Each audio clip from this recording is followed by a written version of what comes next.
Dude, how are you doing? Hey, So, how's it going? we have a lot of awesomeness going here. I have fucking music playing somewhere. How does this work? Oh my god. There we go. I was doing this earlier and I messed up so badly. Your theme There we music's still go. jamming out. It's like I'm not going anywhere. Yeah, I don't know. So, anyway, how are you doing? I'm good. How are you? I'm pretty good, dude. I'm in a pretty good mood. This is my second stream of the day, which is it's a lot. I Energy drinks. actually do. It's only because it's hot as hell. Um, It's hot. Yeah. yeah, dude. So, how are you doing, buddy? I'm I'm good, man. I'm really good. Thanks for asking. I'm just Yeah, trying to set up a new backer kit, like behind the scenes campaign and all that stuff you don't see. And yeah. I'm still trying to deal with the final last couple of waves of fulfillment for the physical books for my last Kickstarter that I did, and Gods of Hmm. War Volume 3. They've all gone out, so but there's still people internationally who are getting them, and that every now and then you got like a damaged one, all that boring stuff, and so you Yeah. have you got to like So right now I'm letting them all stack up. so then I got X number that I got to replace, and I go in there and boom boom boom boom, Yeah, and it's there's a rough math you can do to sort of figure it out. It's yeah, usually like 1 to 2%, I think, isn't it? yeah, it depends on who you talk to. Yeah, I've heard Yeah, some places a little more, some places a little yeah, less. yeah. It's funny because I was actually talking to my previous guest, and he was saying his shipments to like what was it, Canada, they were all destroyed, water damage. Hmm. I was like, dude, that is Sad. rough. Sad panda face. That's the worst, dude. Yeah. I Yeah. was like, dude, did they store it in like a storage locker or an old freezer that wasn't fully defrosted, or Mm. dude, it's He God. probably was Again, so sad I he have wasn't my born. window open just in case there's extra noise there. I'm sorry, guys. It's too hot. It is too hot. I cannot do this in. I done it before last week without my window open, and I was dead. No, you're good, But man. yeah, we were going to do this like a week and a half ago or so, I think it was, and you ended up being sick, which was fine. I forgive you for your sins. Don't worry. Yeah, yeah. I think after all the fulfillment stress, like I must have just gotten because Yeah, nobody else got sick around me. It was like it did, but I I was like think it was 8 probably days. a good thing happened Yeah, as thanks. well. No, It was probably a good thing. no, I laid on the No, no, couch. I mean, like you would have been knackered, like too tired, drained. You No, know. I chilled out for like 8 9 days on the couch, and you'd get like maybe like Yeah. an hour of energy, and you'd kind of try to get up to Oh do my this or god. that. Like it was one of those. So like a summer cold, but it felt like almost like a flu. I don't know, it was weird, but I was probably just tired because it's very stressful, these things, but it's over. It's Yeah. mostly, and then just kind of moving forward and starting to get the eye on the prize. And I'm getting creative again, which is really exciting. I'm doing a lot of the writing and design work right now for like the Overlords, and I've a lot of the material I've had for years. It was stuff that was cut from Gods, so and I'm kind of like bringing it back around, and like with stuff that I did later in Gods that I'm like some of it fits, Yeah. some of it has to be changed, and some of it needs to go in another product. so, I have an idea what some of that cut content might have been as well. Just because of some of well, what we talked about before. yeah. I'm gonna guess some of them. I'm not gonna. I don't say what exactly I think it is, but maybe a little bit more of the science fantasy stuff, perhaps a little bit. I mean, like I always gonna have a little He-Man influence, Hmm. Hmm. Yep. a little Lee Brackett, like Golden Age, like. But I know some people feel strongly about the sci-fi fantasy thing, but I've always liked prime like 80 90% fantasy with a dash of the Golden Age sci-fi, like stuff. You go away, stop that. I don't know if you can hear that. Sorry. I hate it when your No worries. phone's It's all connected good. to your laptop and then someone calls in. It's Life anyway, happens. Life happens. always happens. Yeah. Yeah. Anyway, so like yeah, so I to me like having like I've always like almost like Star Wars, but like that's the other way around, right? Star Wars is like the if you think about it, it's like a mashup of fantasy sci-fi, right? Like, but it leans more sci-fi in its outer appearance, with a but hint of fantasy. right, but you still have knights with magic, you know, like that's where Yeah. so mine's I Space like Knight. the other way. Yeah, there's a like if you remember gods, there's like the Zarkith, right? The Zarkith are like the serpent men, and they have some technology stuff that really isn't really scientific, but you know, it works. Like they have a dark energy device, and it's my dead device. Get it? Dead. Yeah. Jeez. So I like that Jeez. stuff, but I try to like a little bit here and there. So I was thinking with this one, there might be like some flying skiff airship type things, like a little bit of like steampunk kind of He-Man kind of esque kind of stuff, but not too much, you know. But it's still mostly fantasy. So I just I got a lot of serpent men, more of that. And there's going to be a little bit more of that. This the cosmic steel is a big part of this one.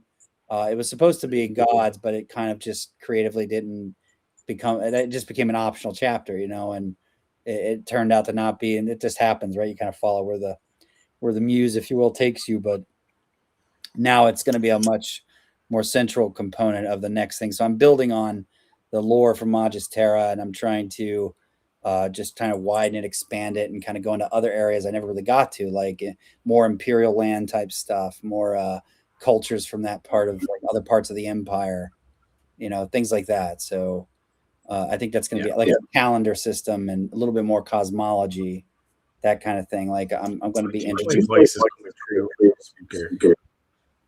Is it there? Say again. Sorry. I think my voice is coming through on your speaker. Oh wow! Oh no, it's not anymore. Never mind. Oh no, there's a little feedback. That's all. Okay, sorry. It's cool. Is it still doing it? No, that's cool. I don't think so. Okay, cool. No, I don't hear it. I open it now and it stops. But yeah, I love like science fantasy stuff in my games. Yeah.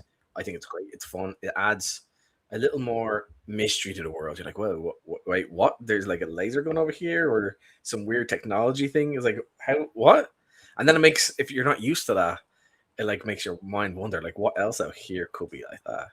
And you know, there's lots of ways it can go. And plus, I think it can inspire people because a lot of people are not used to that. Because, like you said, you look at all the stuff back in the day, like He-Man.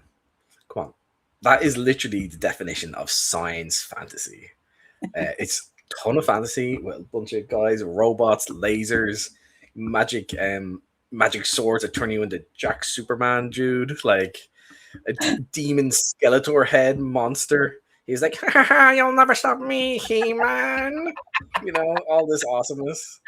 And yeah, I think it's great. I love it. I think there should be more stuff. That's his thing. I'm glad I entertained you with that. No, that's great. That's fantastic. You're kindred spirits. But my buddy Atmos gives it 10 memberships. Thank you so much, buddy. He is my sugar daddy, as everyone will now soon learn. Thank you. But yeah, this is. I'm sorry.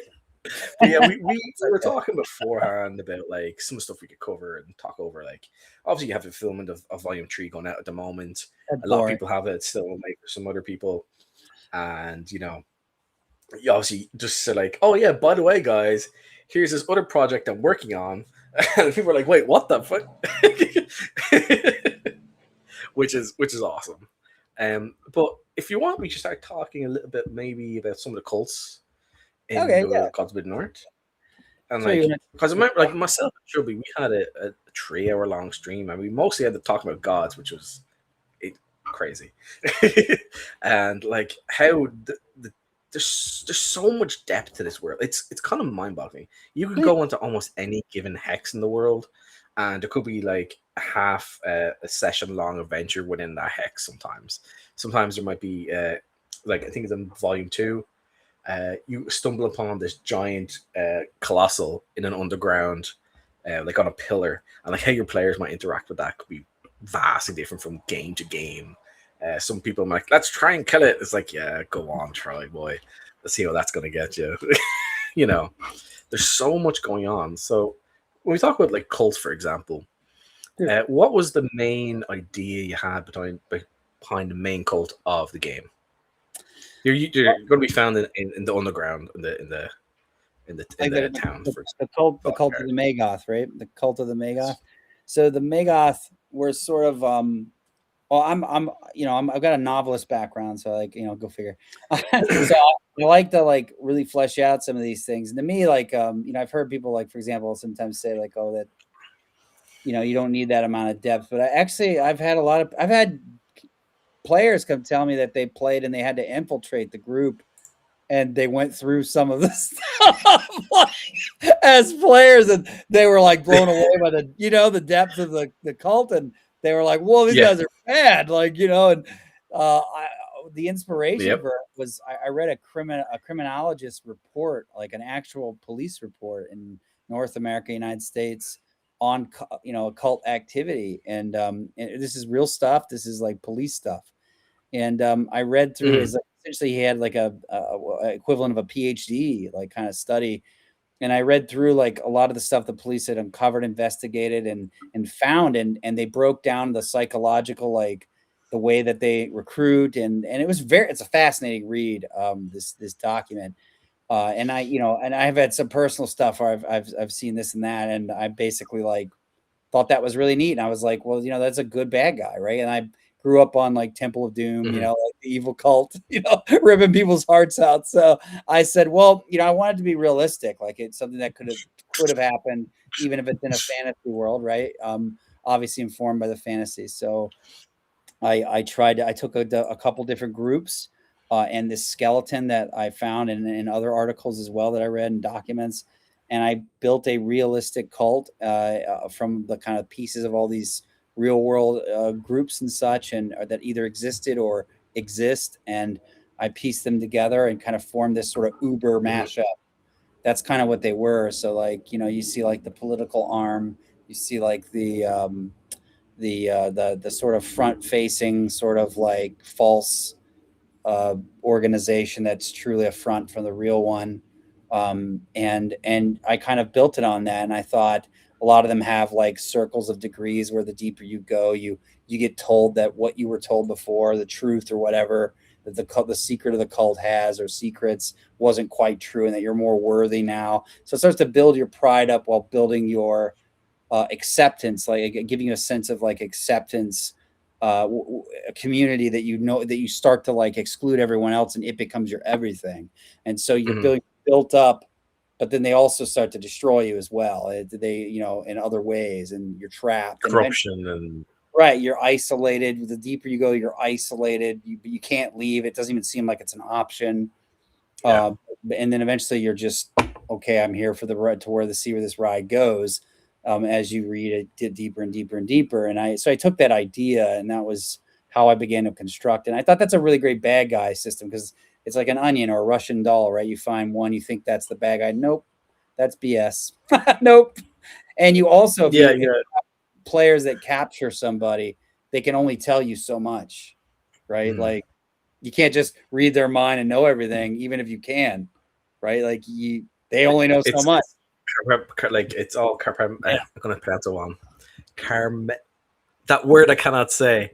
Damn it, English no more. Apparently, yeah. Only certain people only know certain things. Like an officer is not going to know everything a general is going to know. For example, right.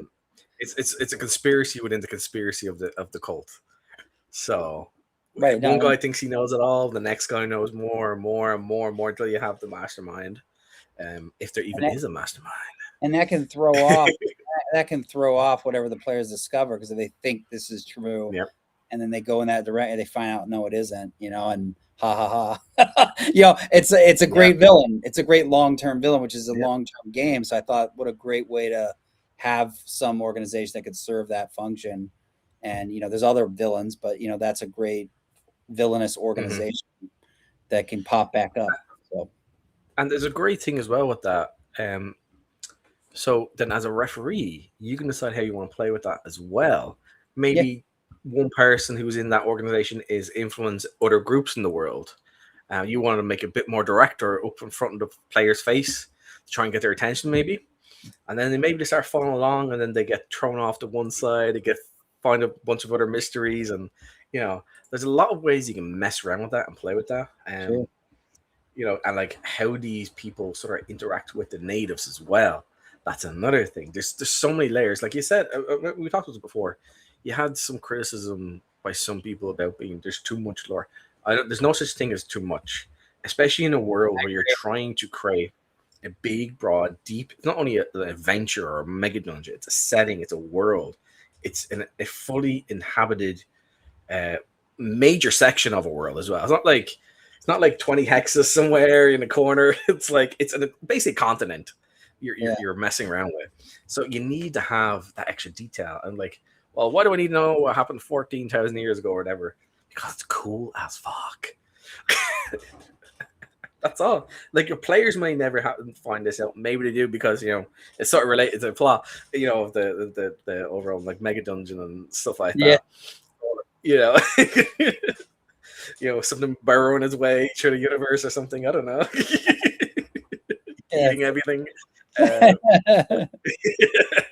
you know what I mean? Like there's so much depth to everything, and I can. Thanks. Like I know you said you talked about writing parts of this over the years. You started off doing little bits and pieces, and then it developed more and more and more until your wife one day was like, "Do it, just do it," which I think was a great thing. And I'm sure it was rough at first, like you know, job wise, and then sort of committing to all this stuff as well.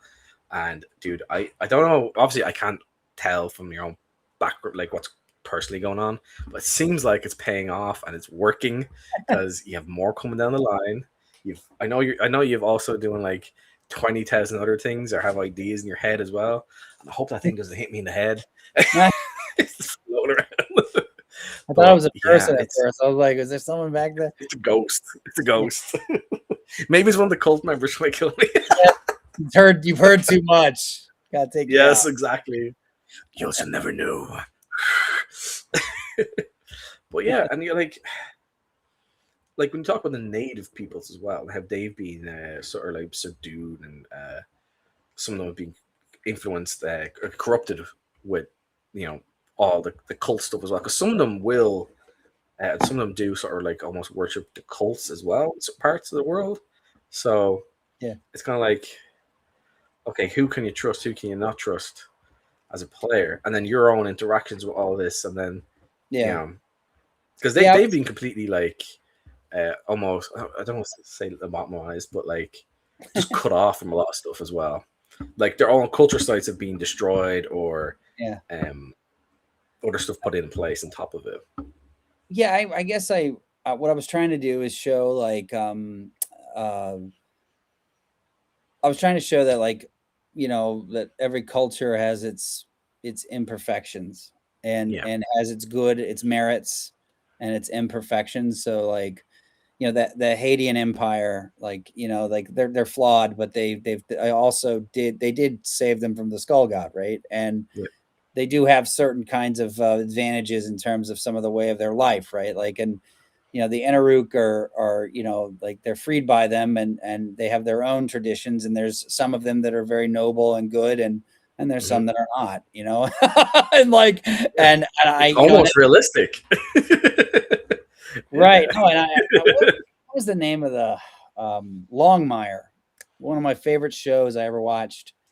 I started watching the show and was really surprised by the show and the directions it took. And I don't like every part of the show, but the Longmire was one of my favorite shows I watched in a long time. And one of the things I really liked about it was it didn't, you know, like you know, you notice that like you know you got like the Native Americans and the Wyoming authorities, the sheriff, but they respect each other even when they rival each other. Sometimes there's characters who are you know like you know your standard white European guy versus the Native American. Some of them are good, some of them are bad. Like I thought that was really well done in this show, and they made it you know like realistic, like you said, and you don't see a lot of that anymore. And to me, that was really important.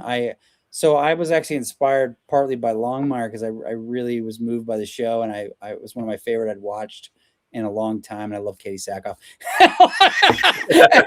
And I was Hey, like, you know, I think we all like her a little bit. I'm just gonna say this quickly. When I first time I saw her was in Battlestar Galactica, and I was like, "Damn, she's a bitch," but for some reason, I don't know.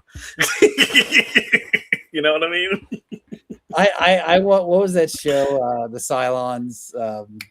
Yeah, Battlestar Galactica. Yeah, Yeah, I remember watching it, not liking her at first, and then as time went on, I grew to like her, and then I started seeing her in other shows, and I really liked her, and now I like her. yeah, She's great. So yeah. anyway, She played Kara in that. I yeah, think it was. Yes.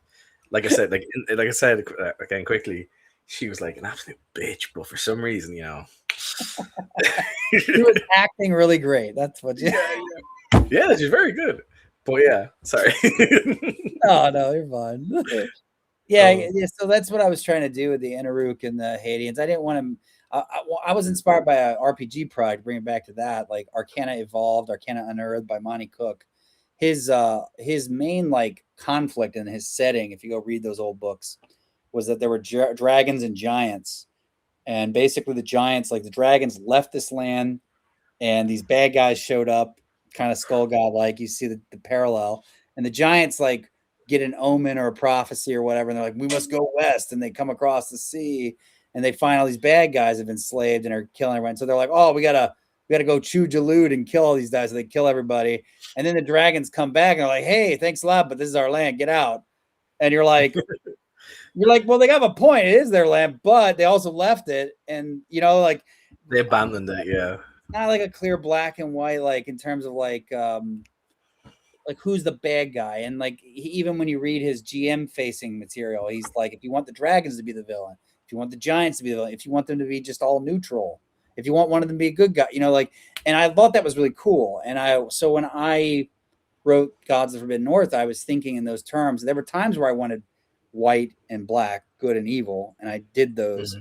But when it came to like the peoples themselves, I was like, I don't want to shade them as being one or the other, if that makes sense. Like I want ideologies to be good and evil. That is very, if that makes sense. Yeah, I wanted people themselves could be, you judge them by their behavior, right? Like that's what makes them good, bad, or somewhere in between. And that was kind of the intent from a design authorial point of view. If that makes sense. Yeah, absolutely. Like we're really just talking like about a one-time event or something like that. Yeah. Having just this guy be good and this guy be bad, that's fine. But if you're talking about a world you're creating, you need gray. Like you said, elements of the one culture could be amazing and happy and go lucky, but then they sacrifice children or something. You don't know. They're like, oh well, they're not exactly the good guys anymore. But then at the time, like the liberators might be like vanquishing the evil demons, and then they end up putting their own chains in place, for example. Yeah. So there's not everything's good, not everything's bad. But like sometimes you do need parts of it. This guy is just a psychopath in a cabin whose ghost comes back and starts killing anyone and everybody who enters the cabin, for example. I always like to use that one because it's relatively early. It's relatively early on in like the first book. You can come across it. You're probably gonna die. Yeah, well, especially if you're like level 1 or 2. You're like, oh. I like horror and survival horror and like. Yes. Yeah, we talked this before. Yeah, I scared my players when I always run games, so I like to have different. I like to touch on everything, like I want there to be a little Indiana Jones. I want there to be a little, creepy thing in the woods. So yeah, but like we do need, the world needs to feel real. It needs depth, and you've created that depth. Again, you have the cultures, you have the different religions, you have again just the world itself, the ancient ruins you might come across, the creatures, the monsters, everything has purpose to it. The dungeons as well, they have purpose to it. Like there's something behind each dungeon, why it's there. It could be a cultural thing. Maybe something was barred off because there's some evil presence in there, or it was an ancient temple, and maybe the temple's been corrupted, or it's being forgotten about for some reason, and there's been a disconnect between the people. All that stuff, again, it just makes everything more believable, and then it makes it so me and you can have some fun. And how we deliver that, and then how the players interact with all this information they get, it just I cannot glaze you enough, my friend. Thanks, man. I appreciate you saying that. Yeah, when I wrote Volume 3, for example, I was kind of feeling like I'd gotten to the top of my game, if you will, as a RPG writer designer. Like I felt like, the first 2 books, like I felt like I was getting a lot better writing in this particular style, and I'm most proud of that book. I love the first 2; they always have a place in my heart. But I feel like the third one, really, I really felt like I was at the top of my game, and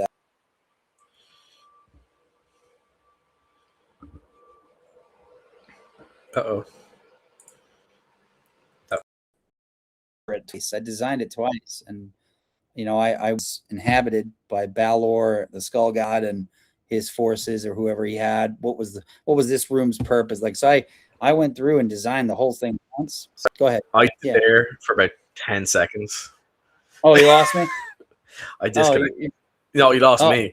Okay. All right, cool. I didn't want to repeat then. All right. So, like, all I was saying was, when I designed Castle Tharganon, the castle Volume 3, I designed it twice. I designed it the first time what it was like before Balor vanished, and then I redesigned it for what it's like now, 20-ish years later. And I went back through, and so I tried to like make it feel more real and inhabited, because I really wanted that I didn't want just rooms to be there because they're there on the map. I wanted to feel like this is a logical building, and because if it's logical, then somebody entering it can go, well, that could probably be over there. That's logical, and if they're right, they feel rewarded, right? Like, yeah. So kind of that thing I was trying to do as much of that as possible as a designer when I wanted to like layer in that kind of depth, that material. The room doesn't state it's this. You walk in, it looks like it's a nest of a monster, but it used to be a ballroom. Like what I'm saying, like on a basic level, like that kind of thing. Yeah, and the size and like what's in it makes sense to what it was. Maybe all that stuff was thrown off in the corner somewhere in a big pile or whatever. Yeah. But like when you first open the book on Volume 3, I don't have the book here. It's still in shipment.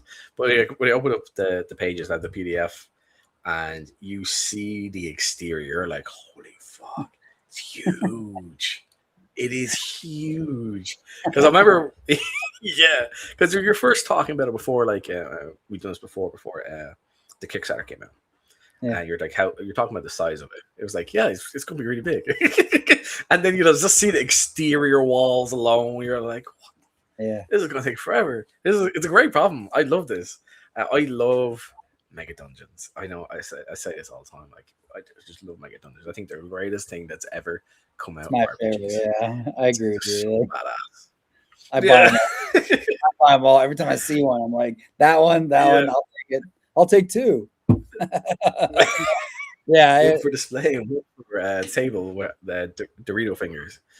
It was go ahead. The castle itself, you have like the big crack through it on the exterior as well. And how did that come? Where did that come from? What caused that? You're like, I don't know. Let's find out. Is it some giant monster that, like, lies beneath everything, or is it just wear and tear and all this stuff happened over a very long period of time? It's like you have Baylor, who once came from Terrace Major and is now in the north. So, I definitely. I'm sorry, my fucking microphone. No, you're good. So I'm really curious about the Overlords of Steel. We'll talk about a little bit of that later, but I'm pretty curious because this is going to be set in the past. Is it the Overlords of Steel or the future or the present time? No, Overlords of Steel is going to be the present time in the world. It's going to be taken side by side. Well, this is canonically it's a sequel. It's okay. It's going to be after Gods of the Forbidden North's events, theoretically. Not a huge leap in the future or anything, like a few years, but I mean, it's not something that's going to be like. I don't think it's going to affect like your home game if you wanted to put it like 5 years back. Like I don't think it's really like that kind of effect. It's just I'm choosing to advance forward timeline wise rather than backwards for narrative reasons, because you always trap yourself when you go into prequels, as George Lucas discovered. But so it'll be like 5-10 years in the future. Things have gotten worse, but you're going to go to a different region of the same planet, a former part of the Hadean Empire. And you're going to see what's going there, and what are the conflicts going on in this this very different region, which is sort of modeled as a starting point off the Horn of Africa's like really like a more extreme terrain. Like, so I'm going from cold to hot, so to speak. Yeah, But is it gonna be like tropical forest or stuff, no, jungle more like or you ever heard of savannah?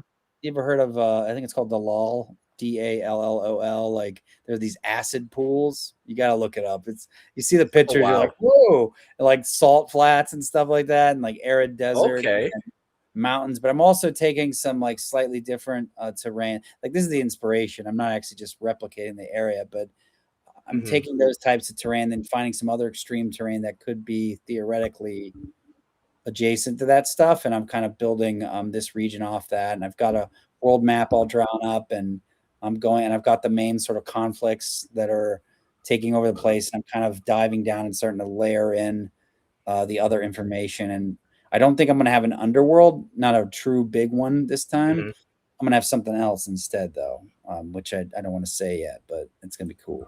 so, Nice. so there's gonna be a lot. There's gonna be a lot. So Nice. 'Cause I was just wondering, is there going to be some more hints towards maybe the past and like the battles of previous like yes, years?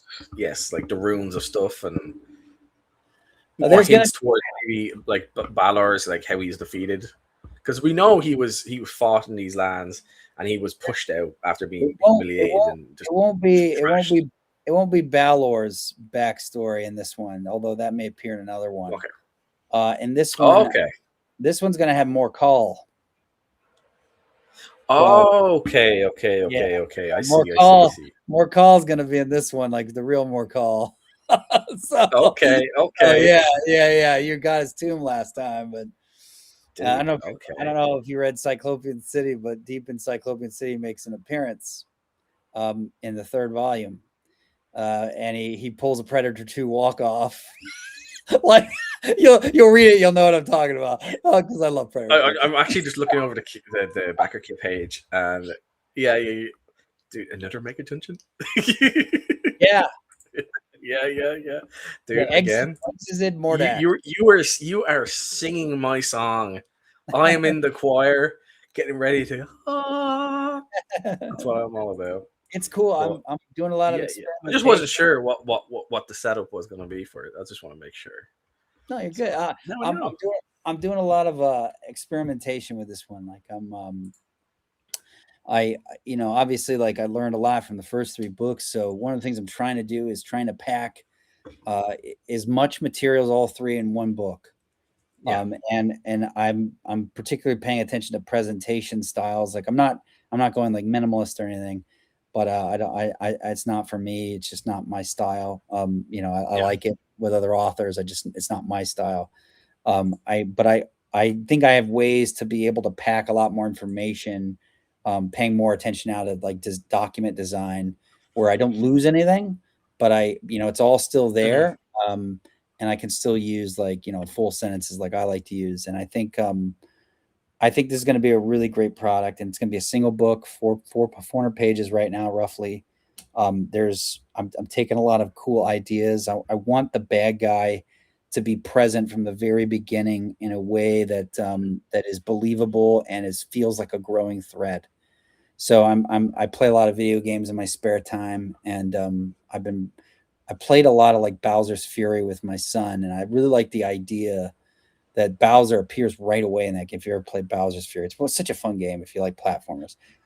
And what happens is, like, Bowser appears right away, and you fight him like right away, and you keep fighting him. He shows up every 6 minutes in the game, Oh my and god. you're running around like trying to do all this stuff, and it's, some of it's tricky and some of it's easier, but the weather starts changing when he's coming, and you can see him in the distance spinning, and he's about to like launch up, and he lands, and then everything stops, rock music comes on, and he starts attacking. You got to either endure it or you got to drive him away, because you can't fight him head on yet. And then there's like these thresholds where, like, you get enough.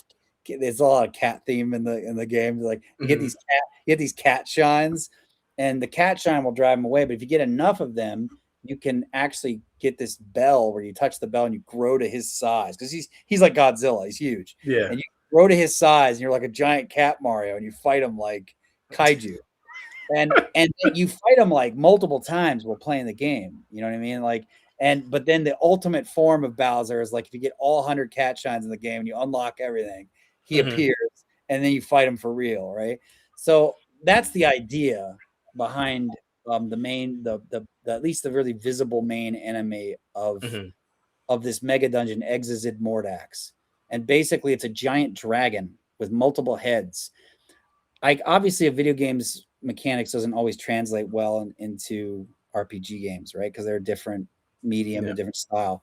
So, but I'm inspired by Bowser's Fury's design. And so one of the things I want to do is I want to design this monster that is rampaging every so often, and you can feel it and then see it and then get attacked by it, even when you're not ready to fight it.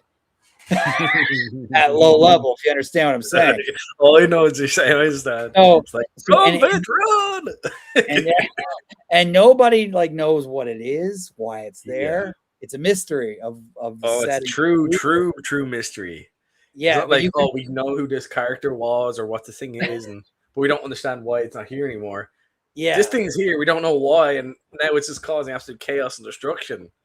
But okay, the more you explore, the more you may start to discover why. You find little bits and pieces. Yeah. It's like in Gods. If you explore areas and you decide to actually look a little harder in certain places, you'll find little pieces of information and lore. If you can have someone who can translate or read certain languages, you'll gain some information that might be useful later on, or even a certain dungeon, or it might give you a key or an idea to unlock something in a dungeon that might be hidden or hard to gain entryway to. Or it could even cause problems. It might make it easier for you to find things you're not ready to find just yet. Maybe go down a little hole to the underworld, you know, a little too soon. But that's part of it. You got a bit Legend, Legend of Zelda, like like in games like that, where like even like Doom, like the original shooter, the original one, like 90s, like you would see a blue door, right, and you're like, I can't get in there. I don't have the blue key, right? So then you look around and you see the blue key somewhere and you can't get to it, and you're like, and you get pissed, and it's bothering you, right? It's like right here, stabbing you in the neck a little. Like I love that kind of design in games like that. I've always enjoyed it, and if it's done well. And so one of the things that like I did a lot in Castle Tharganon, for example, they do just that. There's all these magic keys, these enchanted keys, and you don't need them to get through it. I made it where they were optional, but they unlock a lot of stuff that's really useful or powerful or whatever. And I wanted it, that's how I treat it. It wasn't necessary, but it was cool if you did, and they would want to do it because it'd be bothering them. This time around, I'm doing a similar thing, but what I want to do is I want it where I want, kind of like I want to do almost like another dimension or a planar jump, because I used to be a big Planescape fan, and I want it where like the world itself has two versions, like a dark world, light world, and I want it where like some things exist in one world that don't in the other, but you need to take them back, like so like you go through a dungeon twice. It's like a time shift almost. That's kind of what I'm thinking. Like if you you'll go through like say Morcall's Tomb of this game, and you're like, oh man, that was memorable. And then you go a couple levels, and you time passes, and then you find your way into this dimension, and then like you realize now we can do this regularly, kind of on our terms. You can go back to those old dungeons and play them again, and they're different. And like, you might need to. So I'm kind of like. So the underworld, the underworld is another dimension. You said you're talking about there a few minutes ago. Like you don't really have an underworld, but you kind of. So that's what you're talking about. It's like a dimensional shift of the same plane. It's just the differences. Like Minecraft, Nether, like it's like the opposite. You move like one block there, you go like 5 in the other world. So there's going to be like dimensional rules that change things. So when you're in this other dimension or this other plane, you do something there, it can be both advantageous or disadvantageous. Like maybe time slows down, but but travel works differently and affects where you wind up when you leave. Mm, And the players, okay. you see that. So they're like, so there's Yeah, like, yeah. And then you're or trying to you can puzzle see, them all together, and yeah. Dude, that's yeah, awesome. That's a great idea. yeah. So I'm God, thinking I you can double the smart ass bastard. well, I'm trying to push the envelope with what I'm doing. I want this to be really, Yeah. really something else. And I was a huge Planescape fan as a kid, so like Mhm. I've always wanted to bring in that type of dimensional hopping type planar stuff. I think that's cool. So I've came up with this whole idea, and I think it's really neat. So and it's going to have an effect on it. And it's like some place you can't get to unless you go there and then come out. You see what I'm Yeah. saying? Like, so kind of like the underworld, like, but think of it as Yeah. a physical one. If that makes Sort of sense. like a little bit Castlevania-ish at times. Yeah. There's a bunch Yeah. of games that have done Like, variants of this, yeah. like let That's pretty Dark World, Light World, like Zelda as example, right? Mhm. Whatever Zelda that was, the Super NES one. So That is awesome. yeah, so like stuff like that. So it'll be really Yeah. fun. That's cool. Don't worry, we'll get back to the gods now in a sec. I was just curious, and we kind of went off with No, that, which is awesome. I think that's awesome. Okay, we have our buddy Atmos now. I know you know him. I don't know if you know his online name, but you were talking to him there in the last con. He's like, this is Atmos. So, so it is Trek me mummy for hobby. Yeah, what the hell? You're giving me a stroke with this dude. He's like, Rob, what do you think of Scaldar's Wake? I have Can't not wait read for more sci-fi. I did not read the copy you gave me. It is in my queue though. So give me Okay. another interview and then I'll have it read. I've got like a stack of things I've been trying to read, and Yeah. I got all I can do so many at a time. So it's in the queue though. I want to read it, so I just haven't gotten to it yet. But it's there. I got it. It's a very nice book. Awesome. I really like the cover of it. It's really nice, that feeling of the texture, but I forget what it's called, but it made me want to do that with my next book. So Yeah, but, he was telling me about it as well. I was like, I have to check it out. He has great taste. He's given me a few ideas for stuff as well. Yeah, great taste in drinks very too. He smart. bought me He's very smart, and he knows a lot. He's well knowledgeable in games and weird and interesting stuff. So uh, here we have Tails saying that sounds pretty rad. Thanks. We have Yeah. We have our buddy It's- Techno. I kept calling him Techno Blade for the longest time, and I feel terrible because I still see Blade when I read his name, so I think it's a me issue. I'm sorry. So Techno Babble, Dean. I usually write precisely what I mean to. Then we have Swords and Stones. Have a swell day, kids. Got to pretend to work now. I know exactly what you mean. This is my weekend, so. But yeah, get back to gods for a minute, maybe. Yeah, I was going to say with gods, one of the challenges that I intentionally thrust upon myself. That's what I'm doing with Overlords now. Is I like that. It's kind of a challenge to me. It's like when you're like, I'm going to go try to lift more weights. Like I like to like throw hard things at myself to see can I overcome it. And so one of the things that I did with gods, with Volume 3 particularly, was I was like, it's going to be a high level mega dungeon, which is unusual, right? You don't really see those. In fact, I don't know if there are any others that are fully just a high level mega dungeon. I think that makes it unique. And I was like, okay, I want it to where, and this is a problem I see with a lot of high level adventures, not all of them, is what they try to do as a design, from a design point, is they try to take away your goodies to make it work. Yeah. And what I try to do the opposite. I was like, I want to make it where they have to use their goodies to get anything good. And there are going to be some areas, very, very select areas where I shut something down. But I want it to be like that castle rift you were talking about. Like, I want it where like if they can fly, well, they want to go down to level 3 or the Warrens of Doom or whatever. Yeah. They can do whatever they want. I wanted it to be like, here you go. Here's Balor's castle. Where you want to go, and you have all these powers.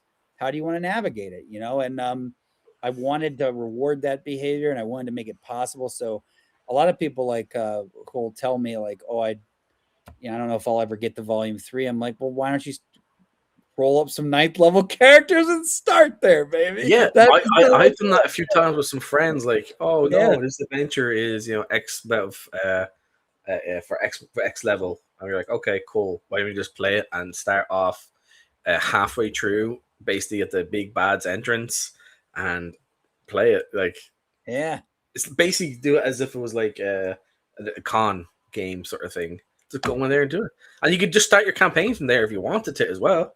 You can just Right. say, okay, here's a bunch of information your characters know by now. You've been adventuring here for 2 years. Go. Yeah. There's nothing And, wrong with that. and OSC is like, it's an OSR game. Like even when they're Yeah. 9th level, they can die real easy by accident, So Yeah. like they don't want to be at the castle, they can leave, they can go other places. There's a lot of places that'll challenge them, like Yeah. Underworld and even the Overworld stuff. I don't know. I think it'd be cool to start at 9th level, a bunch of badasses roll up and let them loose, Like, Yeah, they're like some mercenary band that's being hired out by some one of the nobles, yeah, maybe. yeah, that's or definitely from a way to the Haitians that are left over. Because Yeah. that's one of the cool things actually about the Haiti Empire. Since it's like basically collapsed and the whole world's falling apart outside of the north, it's just so stable for the Haitians in the north because they're just cut off from everybody. They've learned to be self-sufficient and deal with things already. So it's like, oh, things that affect them too much. I'm sure realistically, in terms of certain supplies and all wouldn't come in, like certain types of like men coming in for like their swap out or whatever is probably not going to happen as often. Since, oh no, the Empire, what happened to their ships? I don't know. Maybe a bunch of scallywags took them over, or maybe, part of the Empire is just going its own way, Well, a lot of this stuff turned into pockets, right? Like, so there's going to still be there's still going to be like merchants who like still travel because that's what they always did, right? Stuff that's like how your characters get there as well, right.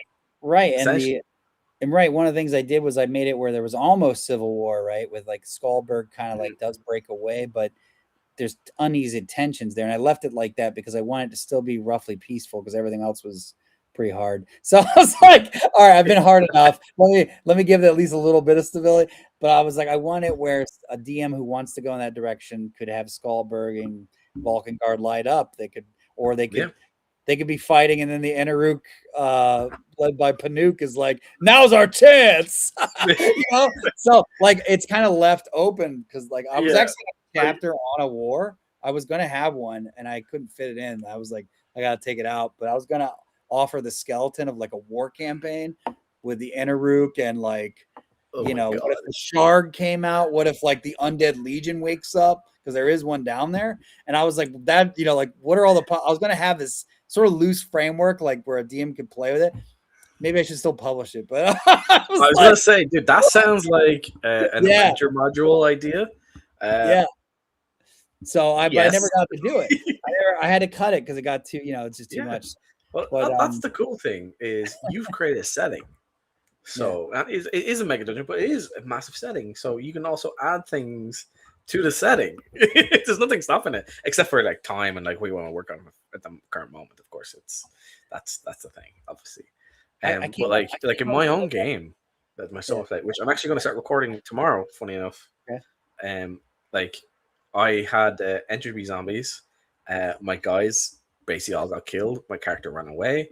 The Haitian guys we've met previously on the road that same day came back. We basically had the guys come up, and I ended up fast forwarding like a few months in time because it's a solo game. I can't just spend like the next 10 sessions fighting zombies everywhere.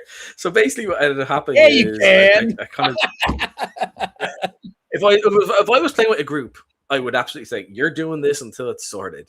Deal with it. You cause this problem. But I fast forward it, and it's like, okay, a lot of the Haitian guards and men have been killed. So you have the criminal aspect is taken over a large chunk of Valkengard, for example. And maybe or maybe not, they are the ones controlling Valkengard and the troops. You don't know.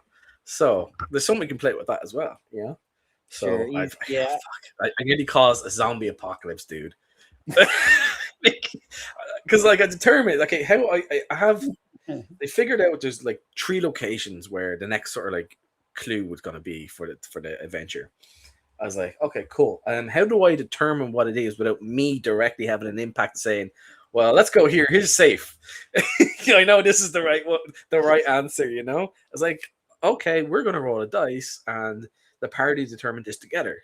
That's the only way you can do it without trying to be authentic to the idea of impartiality. That's what I try to do with my solo plays, be as impartial as I possibly can. And sometimes it's going to be way more detrimental, but it's going to simulate the group play aspect. And I have ways of like for characters to figure out what they would and would not know based upon their class, their intelligence, wisdom, and stuff like that. Right. You know, like your cleric is going to know more about certain aspects of the certain religions than, let's say, the warrior with 8 intelligence. You know, but the warrior might know more about certain battles and techniques than your wizard. So it's stuff like that. But anyway, I've enjoyed watching your solo. Like I didn't really know much about that play style actually until I started really watching your videos. To be honest with you, I'd never. I mean, I'd heard of it, but like I hadn't really, hadn't really investigated it. So then that was when I started watching your videos around the same time. I started getting all these fans who started reaching out, asking me about solo play rules for my thing, and I was like, and I was like, what are they talking? So your videos like came out. I was like, oh, that's solo play. Like, okay, and then I started reading a little bit about it, like, and I was like, oh wow, I was like, this is like a thing, and I didn't totally missed the boat on it. No memo came to my desk. But I'm gonna record my session tomorrow. Actually, I've actually a big free chunk, so I have it's because I have the room in the house now, and I have my setup all behind me. I have the books right here, but they'll sit in like between my act books on my Shadowdark. So it's gonna be cool. I might have to write new characters. I've been looking for my old character sheets and I found one. Oh no! Oh dude. Well, actually, I bet you could probably look at your solo play and like there's somewhere. That's what I was thinking. I could try and do that, see if I can figure it out. But it's very there's a sheet freeze frame. Yeah, I'll try and do that. I'll try and do it, but I can't. It's not a big deal. I'll just say like, oh, they're part of the same like adventure group or they're joined up or whatever. It's not a big deal. But we have Atmos here again. I had a solo party that got massacred by the goods. The Guzzle. Awesome design for a monster. Thank you. Yeah, I also have the PODs for the different guides in that box up there, along with a few other things. Oh, the soft cover. Yep. Yeah. So that they were a great little resource for sure. I was thinking they'd help with the, that we don't flip back and forth. Mm-hmm. Like I didn't invest any art or anything in the and like the bestiary. Some people were annoyed with, but I was like, data. I'm just trying to give I'm just trying to give the info so you don't have to. Because all of the art's in here. Well, right. Exactly. Just about every monster appears somewhere. It's just not where the entry is. How either I would have had to get that would just make the book so much bigger. You don't need it bigger. It's just for my eyes or your eyes running a game. Yeah. I'm gonna get a group together. My friend lives down the road, and we're going to be playing that in person as well as the solo play. I think Matt on his server is going to be playing, running Gods Mid North as well, which is going to be cool. Awesome. Yeah, so it's going to be cool, dude. But yeah, let's get back a bit of the Gods Mid North stuff. I can't wait till you get to play like Gamurg, like some of the big solo monsters that were kind of like Guzzler. I have a lot of those types of monsters that appear in different places, and they're kind of like a boss monster type, and they're always inspired usually by like a video game / thing that I watched or read or something back in the day. And like obviously Evil Within had a bit of a impression on me when I played it and scared the crap out of me with that crazy hag lady with her big buzzsaw. And I was like, oh, that is sick. So I was like, I gotta have some sort of weird ass like monster like that, some weird body horror. So I got Adam Black, who did the Guzzler, because I was like, oh, he's perfect. He'll do this one. And he did comic books. He's great. I love Adam. Oh, nice. He was actually one of the first artists I ever hired, and I was surprised he even responded to me. And like, he produced the Guzzler. I mean, that was iconic, that picture he did. And I remember I told him, he's like, so wait a minute, you want like an anus with like big hands? I was like, you got it. That's it. So he came back and I was like, oh my God, it's so great. Yeah, it was so great.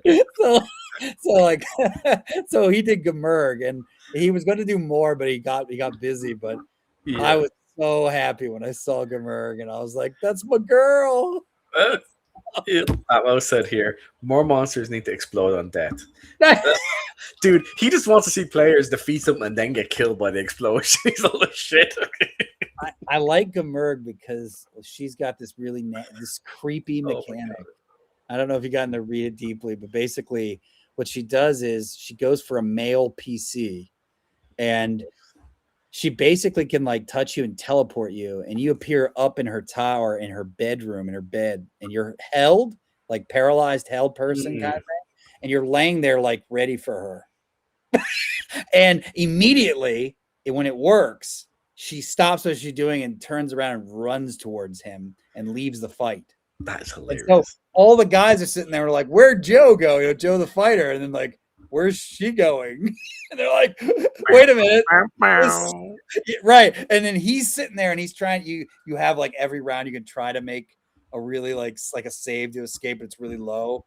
And like, and so like the tension starts building because you're like, she's coming and she'll be here in a couple of rounds. And when she gets there, she mounts you and rips you apart, you know? And like, so like, you know, an instant death, no save, you know, like, so like I tried to design like scary moments to scare players. I used to love to scare my players.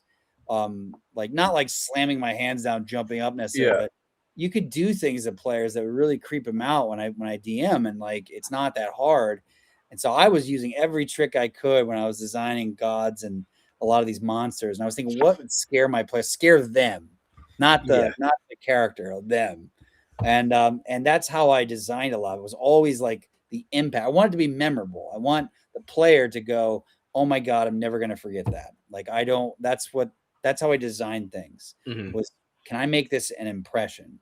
And that's what I was trying to do. And so I have these characters like that, you know, like there's this the jade bone skull skeletal titan at the end of Malum Hades is sort of like the big guardian boss monster, you know, same kind of idea, you know, like all these big monsters that like, you know, have like attack patterns and like things that make them memorable, you know, in some way, shape, or form. That was something I really wanted to accomplish. And that's what I'm doing now with the main beast, the main dragon of the Exizid Mordax, this big mega dungeon that I'm writing for Overlords. You know, it's going to be this huge, memorable one, just like Bowser was memorable to me. You know, so yeah, it's gonna be exciting, man. I'm real. And the thing is, as well, like even with gods, like I think you created was it over 300 or so, or just under 300, like monsters and creatures, and somewhere around 300. It might have been a little bit over. Yeah, like some of them are twists on monsters and creatures you might know, but a lot of them are like brand new, sort of. What the fuck is this crazy thing? You know, you have, like you said, you have large mini boss type monsters, and you know, you have just things you come across in the world. There's this between 3 books. They come across the world, like they don't do anything until the players start interacting with it in certain ways. You know, like again, I brought up earlier about basically a giant colossal sort of like on a stone pillar, and if the players don't interact with it, it probably won't do anything. But if they start messing around a little too much, maybe it's gonna, you know, do a little that or something, you know, which is just fun. It's interesting. Like you said, what makes a player scared, like, the characters is one thing, but the players. Okay, I've been playing with this character for say a year and a half, and the next thing I know, I'm nearly dead. What the fuck? What the hell? Like, if you've been playing with a character for a long while, when your character is near death, or if you're like, oh yeah, if you don't succeed this save, you're dead. It's like, what? You mean Jimmy's gonna die? Yeah, Jimmy's gonna get squashed. So save or die, bitch. Which that's happened to me a few times. I was like, yeah, you need to save. Okay, cool. What save? Death. What happens if we fail? Death. Sometimes that save doesn't mean you're like, if you don't save, you're gonna die. You might take full damage, or you know, some other effect might take place, whatever. Like, but I do like when a game brings a sense of despair. If you fuck up, that's it. There's no, again, like all my characters died except for one, and I was like, I was playing the game. I was like, I want like this. I was like, oh my god, really? That sort of stuff. That's why I like the old school type games. Even like Shadowdark, for example. There's a lot of that happens. It's hard to get with some other games. You have to put in work to get that to happen sometimes, and that sense of tension and anguish and just dread, which Right. is sometimes some of the funnest parts. Like you're terrified, your character might die, but it's still fun. As long as you're not one of the people who cries when the character dies, it's cool. I had a few of those in my years, and Oh, I tell everyone when I run a game, like, look, I'm not here to save your character or make you into a hero. I'm here to run a fair, impartial game. I'm gonna roll on the table. I'm not pulling any stunts on you. If there's something I have to keep secret from you, after things are resolved, if you want to double check to make sure I was honest, I don't mind. But I'm not here to like kill you, but I'm not here to save you. And you got to get used to the fact your character may die. And usually, like most players are, when you give them the talk, and you reinforce it every now and then just to remind them, and and they see you being fair when it's favorable to them, and then they see you when you're being, this is the result. yeah. It seems like it just sets a really clear expectation, and then the players know there's something at stake, and they care more. They get more invested. They don't waste time on 16-page backstories until they've earned it. But they didn't write the 16-page backstory. The game shaped that back. They just wrote down what happened. Like there was a game I'm running. I just started finally running a game for the first time in like 2-3 years. Like Friday, not a con game, like a real trying to do a long-term game. And one of the characters was supposed to be a dwarf, and it was supposed to be I let them all make 2 characters. I was playing Old School Essentials Classic, like Races Class. And what I did was I had them they got 6,000 experience each, and they could divvy it up between a hero and a retainer. The only rule was that the hero had to have more than 1 XP more or 1,000 or whatever. So what happened was my brother, he's playing in the game, he made a dwarf and another character. And what happened was the dwarf would miss every time he attacked in our very first encounter. He would like throw his sling, and it was like he rolled 2 1s, and it was like we were like, you hit yourself in the head. We were laughing, And his retainer went and like, he's like killing everybody. So like he turns and he goes, Rob, I'd like to change the retainer to hero and vice versa, but I want it in game to be the dwarf thinks he's in charge. Like if he had written a backstory beforehand, none of that would have happened. And like he wrote 1 line of each guy, and that was it. Went in, and then the play kind of, I love that, but I also love when you have everything detailed and the DM doesn't have to think about what's in the world really. All he has to do is respond to the players, and the players show up, and the players respond to what the environment's like. To me, that, you know what I'm saying? Like to me, that's the most organic and fun way to play from free flow, like at least for a D&D game. Like there's other types of games and they play differently. Of course. But this type of game, that's my favorite way to play personally. So what your brother did there is what I call a BS roll. Would it be possible if blah blah blah blah, and you're like, that's a good argument. Okay, let's see how this goes. I do that all the time. I'm like, I'll be like, how about this? you ask in a nice, polite way, but like, well, technically, what do you think about this? I think that was a game you asked me to join. I think, was it? Yeah. Yeah, dude, I cried. I was like, "Hey, Lord, you should."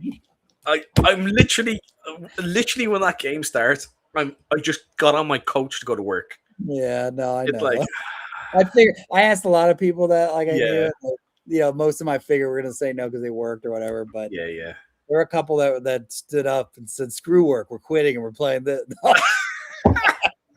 We're doing what really matters. The real committers. Yeah. Oh yeah, brother. We're gonna play some old school games. Screw this job crap. Yeah. We got new jobs now. Heroes. New jobs. Being unemployed.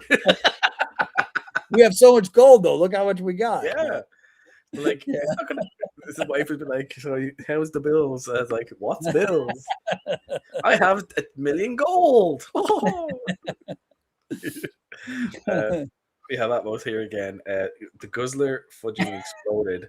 All the non-eaten party members, all the non-eaten party members of my solo game. It was epic.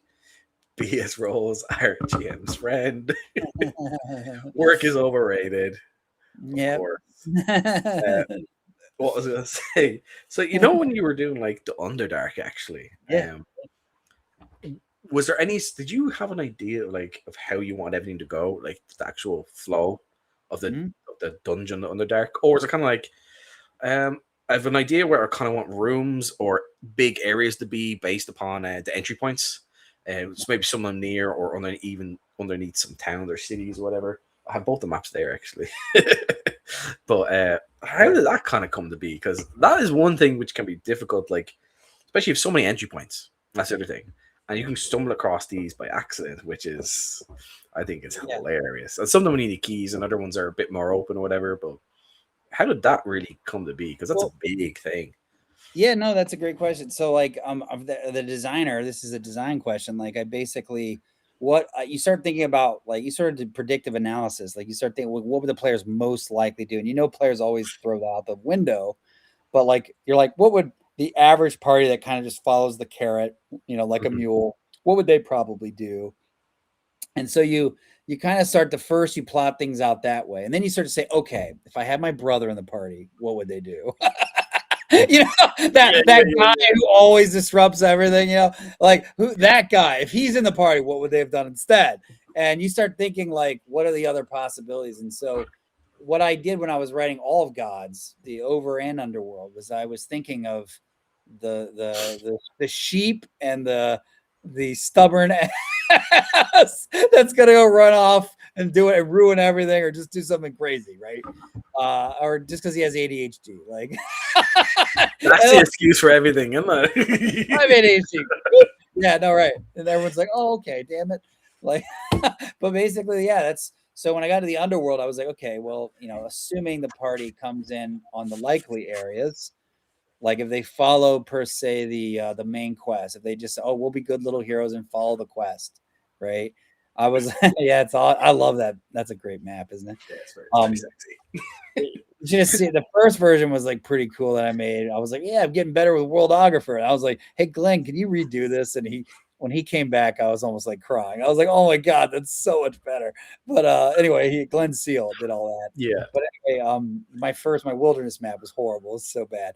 But anyway, so I turn around and I was thinking like, well, where would they likely come in at if they're quote unquote following the story? And then I go, okay, well, what would happen if they came in on all the other ones? Like if they went the first time they ran into a tunnel, what would happen? What would they find? What should they find? And I started thinking like, what level might they be if they decide to go off the beaten path? And so you start doing that kind of thing. You start saying like, what might they have been? What might they have been? You start, well, what's around there? What would they run into? Where does it lead? And so what I started doing is both, and I did this multiple times, multiple phases, and it was always changing things to perfect it.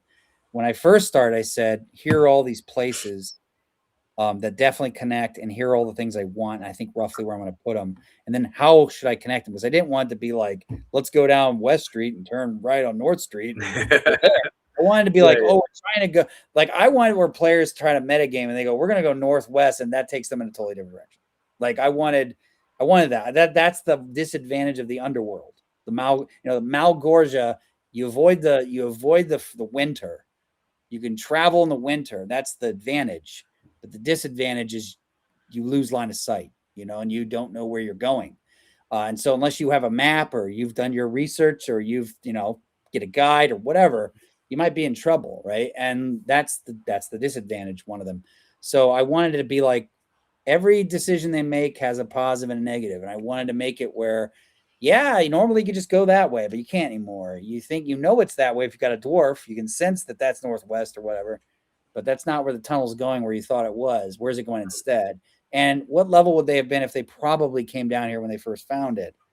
So like I would do that kind of thing, and like yeah, where did it lead, and what kind of and then of course I wanted a mix of encounters, and I did this everywhere, not just the underworld, but I don't want everything to be combat, right? Because then they're going to die just by pure statistical chance. Like you just roll enough times, everyone's going to die. Like it's OSC, and I wanted to make it where there's other things that can happen.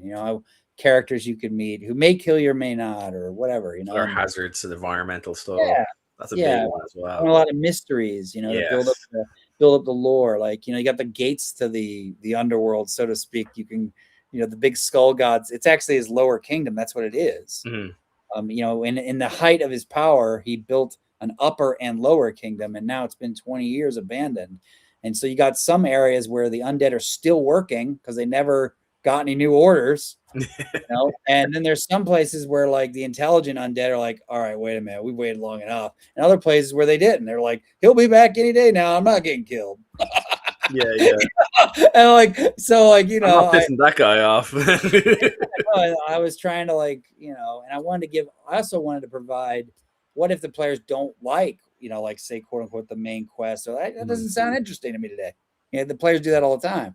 Give them other options. Can they go here and go there? And maybe there's something for them. And that was kind of what I was doing until I got to the castle. The castle was like, nope, 9th level or higher. This is name level only, baby. And everything straight down is name level only. And that is it. And I'm going to pull out all the stops. And if you aren't using all your powers, you're going to die. Yep. You know, that's basically, because that's how I'd run it in a war game. Well, you had to play smart, and you had to think like how you should approach combat a bit more. Sure. Everything becomes more and more. The tension, the environmental hazards. Like you said, if you're in there, just going a little deeper, you have the increased temperature and pressures and all how that's going to play, because you have the whole little system in the book for that. Yeah. The frequency of different environmental hazards, such as like potential fall-ins and collapses of tunnels and rock falls, which is great because it's like the opposite of the overland when you have the winter. It's like it's like you're open air trying to make your way down to like your next hex. It's full on winter. You're trying to survive, and you get indoors before you freeze to death. You know? No, great. That was another thing with the castle. Survival. No, 100%. I wanted to make factions really important part of the mega dungeon because I didn't want it to be just a slog, you know, like, and so I built these 4 major factions. There's other minor ones, but they're really like, there's 2 sides, and each one's like a team of 2 related but not quite totally you know, allied groups. So they like kind of see eye to eye on more than the other 2 do. Right, for now. Yeah. Right. And I wanted each side to be exploitable, like, you know, and so I was like 4 factions, and each one's going to have a really interesting motive. So like the main factions very quickly there's the Lingering, and they're the largest faction, but they're also sort of aimless and leaderless because they're the undead that are still loyal to Balor, and they think he's coming back, and they refuse to leave because they know what happens to those who do. That displease them, and so they're still there, and they have like cities. You can go into like undead towns or marketplaces where they still control part of the castle, because then you have a chance to, like, you know, if you pull your cards right, you could walk around, maybe like be allowed there. You know, I wanted that. You know, like I wanted there to, depending on how you play it, kind of like a skull port or whatever the thing from Return of the Tomb of Horrors. They had like a town like that where it's a bunch of necromancers that showed up to like worship the tomb or whatever. So like, I think it's cool. Like, have like a bunch of bad guys that are clearly bad, but like, they're not necessarily like, they think you're just supposed to be there. You know, like, so you could kind of like maybe you got some allies among them, maybe temporarily. Maybe one of your players is a necromancer, and that might be the way to get in. You know, like, he's clearly one of us. Why else could he like have raised Billy Bob up here? You know, he got crushed by some stones. Right. 100, and I wanted to, but even good, you know, lawful groups could theoretically, at least on a certain. I wanted to give as much flexibility as possible for the players, because they're high level. They can do a lot of stuff other than blow things up. Like they probably have a lot of experience. So I want to give them the chance to use it. That's what this is all about, right? That's what a high level adventure written well is all about, is giving the players a chance to be ballers, right? And so like, I want them to be ballers, and I gave them a lot, but I also give them a lot of stuff that could overwhelm them if they're stupid, but hopefully by this level they're not. The other group is the Tiger Knock Renegades, which builds off Volume 1. Bowman's the Doom Lord who emerges from the Circle of Eight, or the Barrow of Eight, excuse me. Thinking Circle of Eight from Greyhawk. The Barrow of Eight, getting our names mixed up. Barrow of Eight, in that one of that early chapters, it talks about the Draugr, and he burst out. He's the first. He's the guy sitting on the Skull God's throne in the castle right now, and he's trying to become the Skull God. He thinks that guy's dead. And Bowman's he's been pulling away undead loyalists and bringing back his Draugr that served him, and he's part of that Wujong clan that got wiped out by Balor, and so he's got a score to settle with Balor. So he wants to take over his castle, make sure he never comes back. So he's gaining power, and he's becoming the new hot guy, the hot faction. And the Lingering they're just like maintain orders. So their underlying argument, their underlying position per se, is weakening, because they're starting to see he's not coming back. So more and more members are going. So you can see the tension there. The Tigernauts ascending, the Lingering, who still outnumber them, are starting to descend. And so I thought that was a great dynamic. And then, of course, each of them is sort of allied with these bigger monsters that are using them for their own purpose. So the dragon, there's a two-headed dragon that lives, Gleok, who lives in the castle. And Gleok basically is like, yeah, I still work for the Balanced, so you work for me. But he doesn't think he's coming back, but he's going to use that to his advantage. Yeah. Giants, the Trow, are there trying to look for the skull of Garstag, even though it's actually in the Volume 2 book, deep in the other world. It's not even in the castle. They don't know that. So they're there in the castle looking for this artifact they think is there. And now the leader of the Trow wants to kill the dragon because he's just offended that it's there, and he's got to prove himself because, giants. So you got the Trow, and he's sort of making an alliance with the Tigernauts. So you can put them against each other. You could convince the Trow to go because, hey, the skull's not even here. It's down below. And hey, maybe they'll leave, and you can do that. You can slay the dragon and try to gain favor, whatever you want to do. And so there's a lot of, and then of course the Trow can't chase you everywhere. They're too big. They're 18 feet tall. So so one of the things I wanted to happen was sort of like you walk into the castle, and either if you're on the east gate, you're getting shot at by the Tigernock, or you go in the west gate and the Trow come out and you're like, ah! So then you try to fight them, probably not going to end well, or you run inside, but that runs out of the fryer into the frying pan. Like you could run down some trapped hallway that's small and the giant can't follow you, but now you're in the trapped hallway and you're running. So it's just like great comedic material that my players would have just never stopped laughing. We had a lot of fun, but also they would have to think. It's a lot of challenge. It is challenge. That's a high level challenge. You're getting attacked one way, then you're getting disgruntled another way. It's just like back in basic training and all the war simulations you did in the army. The whole thing was to disrupt you, right? To get you where you weren't comfortable. So you got, like, for example, a drill sergeant coming to screaming at you, then another one, and you go, ah! And you get paralyzed, and that's when you die, so to speak. Then they give you contradictory sort of things. Yeah. Like, and why are you doing this? But why are you doing that? But you can't go against. But it also allows the players to have these amazing moments. I find where like one of them comes up with something brilliant and does it. And like everyone, like a story I told my Discord about my brother, 8th level character kills a CR-29 Demi-Lich in old Pathfinder 3.5 rules with a single move. Like, I mean, and it would never have happened if he hadn't have just had the chance to face one by accident, which, that's not balanced, but like, look what he did, and we still talk about badass moments. You don't need balance. Pursuit of balance in an RPG, I think, can create its own problem to the point of where, okay, nothing's a challenge. Yeah. You need, that's why we have random like encounter tables. You have what's more likely to happen, and then the top and bottom where it's like less likely to happen, but you're probably fucked. It's you need a little balance, but you can't have like 12 fully grown mature dragons appear. Your second level, deal with it. I was like, yeah. I mean, it has to be a bit of structure as well behind it. Not complete chaos. But speaking of like that, I had something similar happen there a couple of weeks back in a B&B game. So I'll do it quickly. So Yeah. so my character is a cleric, 6th level, and we're in this dungeon, and a referee called Brian, and a few things happened. He went to a secret room, and one of the players they saw a pentagram. He lit up all the candles, all this stuff. Monster appeared. We defeated it, and then someone else, the same character, prayed to it. Essentially, it Uh-huh. basically caused Satan to appear. Now, my Always, character always a smart is move. yeah, he's that's his god essentially.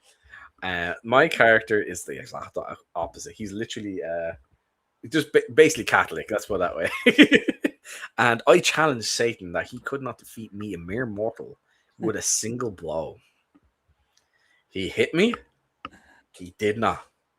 And I challenged him again. How could you not defeat me with a single blow? I bet you cannot do it again. Now, there's the thing is, there's a 50% chance when he hit me with his weapon that I could just instantly death, no save. He failed Yeah. that twice. He only done 10 damage to me, and then the second time he done 10 damage again. But I had this thing, it was basically a magical tattoo that would deflect all damage from a single attack, which he didn't know about. So either he would fail to hit me or kill me in a single blow, or I deflect all the damage back. And we basically done a contract, and the contract would state I would get anything I wanted. And I basically banished Satan from the universe at the end. So it was like a 6th level character. Like this is like I think it was a 26 hit point. No, a 26 dice character. Got banished. You know, Wow. so it It was kind pretty of, cool. kind of reminds me. What was that song? Johnny and his Pretty fiddle. badass. You know, Johnny and his fiddle. That song. Devil went down to Georgia. Yeah, It's like he it was challenges cool. him to a fiddle battle or something like that. Yeah, it Kind was of got fun. those vibes. So much fun. The referee was like, "You fucking serious?" It's like it was lots of fun. But yeah, but yeah, like we were talking about there, like there is so much potential for players can do. There's so much emerging gameplay now. Like each referee is going to rule things or decide maybe how this faction might interact with another faction or this cult might act in a certain in the city in a different way. Even like the Thieves Guild and stuff that's in the world might interact differently. And then all these things come together, create completely unique actions in everyone's game. They could tell the same story. We could tell basically we done the exact same thing at the same time in our world, but yours is completely different to mine, and mine is completely different to fucking John's, and you know it's just you have a mix between the players thinking. Yeah. Hopefully they start using their brains and it's got I hit you, I hit you, I hit you, ooga booga. We like when players think, not only with your your what gear you have or what spells or whatever. Like use your stats. You know, do some bullshit rolls, as you say. You know, use your charisma, think things through. Maybe try and pressure people with your push them with your sort of religious stuff. Maybe if they're in a part of a religious sect or something. There's so many ways you can do anything in these sort of settings, and like I said, yours is very well developed. There's Thank lots of you. opportunity to do so many things. Like if you look up some older adventures, that they feel very like open what you can do, Mm. but yours is like on a whole new level of openness and possible interactions. It feels like, um, Thank you. just because of the size of it as well, and like you have so much history and lore from the books as well. So then again, your players can come along, they find their little bits and pieces here and there if they're inquisitive, which you should always be inquisitive when you're playing a game, guys. It will help you later on. But sometimes that inquisitiveness might cause you to find out something too early, like we said. You might find One, a one little out of something six something chance. a couple levels too soon. And you know, you might One, go, out- 1 out of 6 chance it's a Rob trap that's getting you that knows you're going to be inquisitive. yeah. I had a lot of inquisitive players, and I had to get them every now and then. Yeah. Hey, can't be too smart. I You usually have to try to learn. tip them off, though. I try to tip them off a little bit, but Yeah. I appreciate you saying that. That's a lot. When I set out to design it, I mean, like I wasn't sitting there like designing it like oh, I'm trying to like achieve something. You know, it was more like what kind of product have I always really wanted, and I've never What's cool? like quite found like exactly the way I wanted. And to me, that was like I like it when there's like a region that's limited, like kind of like a Skyrim type video game, like a limited, but it's very fleshed out to the point where I don't have to make anything up, but there's room there for me to add if I wanted to. So like, not every hex has something there per se, but it could if you get a wandering monster roll or whatever. But like, there's a lot of places that are covered, a lot of places that are detailed, a lot of characters, but there's still a little bit of room there to drop in. Like one of my buddies, he loves to drop in like other, like Lamentations, the Flame Princess modules, like one of my Death Frost Doom, or like which I ran a long time ago. It was so much fun. Stuff like that. And he's like, it fit, or I just do a little change here and it fits. And he wants to drop it in there. I'm like, yeah, it's awesome, man. Like, and you can, that's cool. I like that. I like that players can take my stuff. And what I like to do is I want to do most of the heavy lifting for them. I want them to where they don't have to do anything, but they can if they want to. Like a Pathfinder adventure path, which I've always liked adventure path adventures too. I do, but there's a control that because of the way they're structured, there's not as, there's even when they give you free movement within the chapter, there's still like a bounds per se, and then you move to the next node and the next node. But I feel like in a sandbox, one of the things I like about sandboxes is that, yeah, there is a boundary. I mean, it's literally called a sandbox, but it's sort of like the mountains in the game where like if it's done well, you're not sure that's the boundary, but if it's not done well, like most games, oh, I can't go past there. Yeah, it's like a PNG just stuck in the dark. Yeah. Oh yeah. Right. Yeah. So it's doesn't like look right. The color's off or something. Yeah. Yeah. You can see like the angles. You're like, oh yeah. I hit the fourth wall here. No, so I want it where like that region is like it's as open as can be, and yet there's what am I looking to say? There's sort of there is a structure. There's a ton of stuff to do that naturally leads from one thing to the other, but the players don't have to follow it that way. They have that freedom to go where they want, and there's still stuff to do. And I like Chubby Funster's the video. One of the things that I was really glad when he showed it, and I was really, my first time I saw his video, is he was showing how many leads that his players had. They had so many leads, and that's exactly what I was going for, was to give the just walking around gives you more stuff to do, and the players can do whatever they want. I think that's exactly what I wanted when I buy products. You get a campaign setting book, and it has this amazing lore, this amazing setting, and then it just gives you these hooks and then that's it. And like you got to go develop the dungeon, or you got to go develop the whatever. And I never liked that. I like it done for me. I feel like that's why I'm paying for the product. Like, why did I buy? Like I want you to do that for me, because that's why I'm paying money.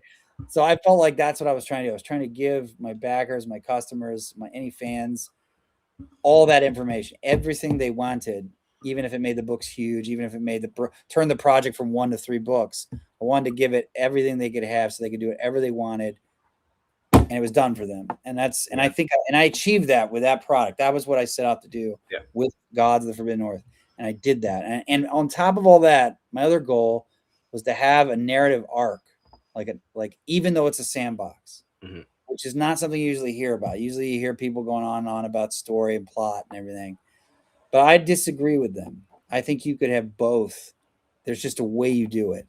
And I think I perfected it with Volume 3, because what you do in Volume 3 is the players, like if say a video game, like where you get to make your own character, like Red Dead Redemption or something, right? You get to make your own character. So if I'm the guy making the game, I have no idea what character you're going to make. You know what I mean? So role-playing games are like that, right? Tabletop role-playing. I have no idea what character you are going to make when you and I sit down and play on Friday, right? Like I don't know. So you go and you make that character, right? And like you show up or right there in front of me and you say, oh, it's a dwarf, whatever, or an elf, and his personality is this or whatever. And so I have no idea. And so what happens is, like, most stories per se, like you have a character that you focus on, the character has to change. But since I don't know who your character is, and since I don't know, anything about your character, and I don't know where you want to take the character, I can't do that with your character, can I? But you're also the hero. You're the main character. You're the hero. You're the protagonist. So how do I have narrative? Now, some people say, well, you just don't have it. You let the game emergent play, blah, blah, blah. That's wrong. It's not that you can't play that way. I'm not saying you can't. That's fine. You can play with emergent play and have no narrative. There's nothing wrong with that. But I wanted to do something where I did have the narrative despite having the option of the emergent play. Yeah. The trick you do that is you make an NPC your character. And you make the NPC or villain the one who changes.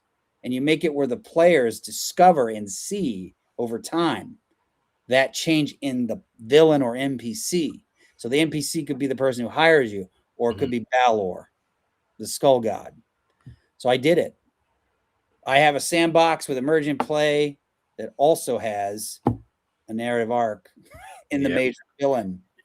And you'll have some other like side villains that also have other kind of changes that happen as well, which are like, oh, and like multiple arcs, lots of misses. Yes, lots of misses. Like what you said, like it is a sandbox.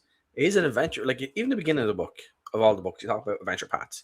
Play as a sandbox, play as adventure paths, which I think is great because you're giving people options instead of like, oh, it can only be done X, Y, and Z. But like if you're playing naturally anyway, you're going to do the very open and scenic adventure, sort of like to get you into the world.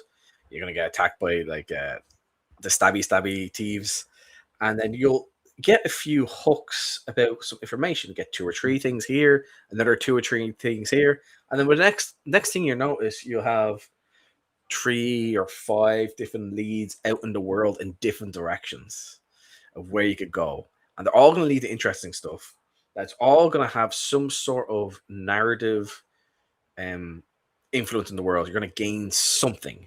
It could be false information, or it could be true or semi-true, or whatever case might be, and something you mightn't find because you don't know the language, or you don't have an NPC with you which can decipher something for you.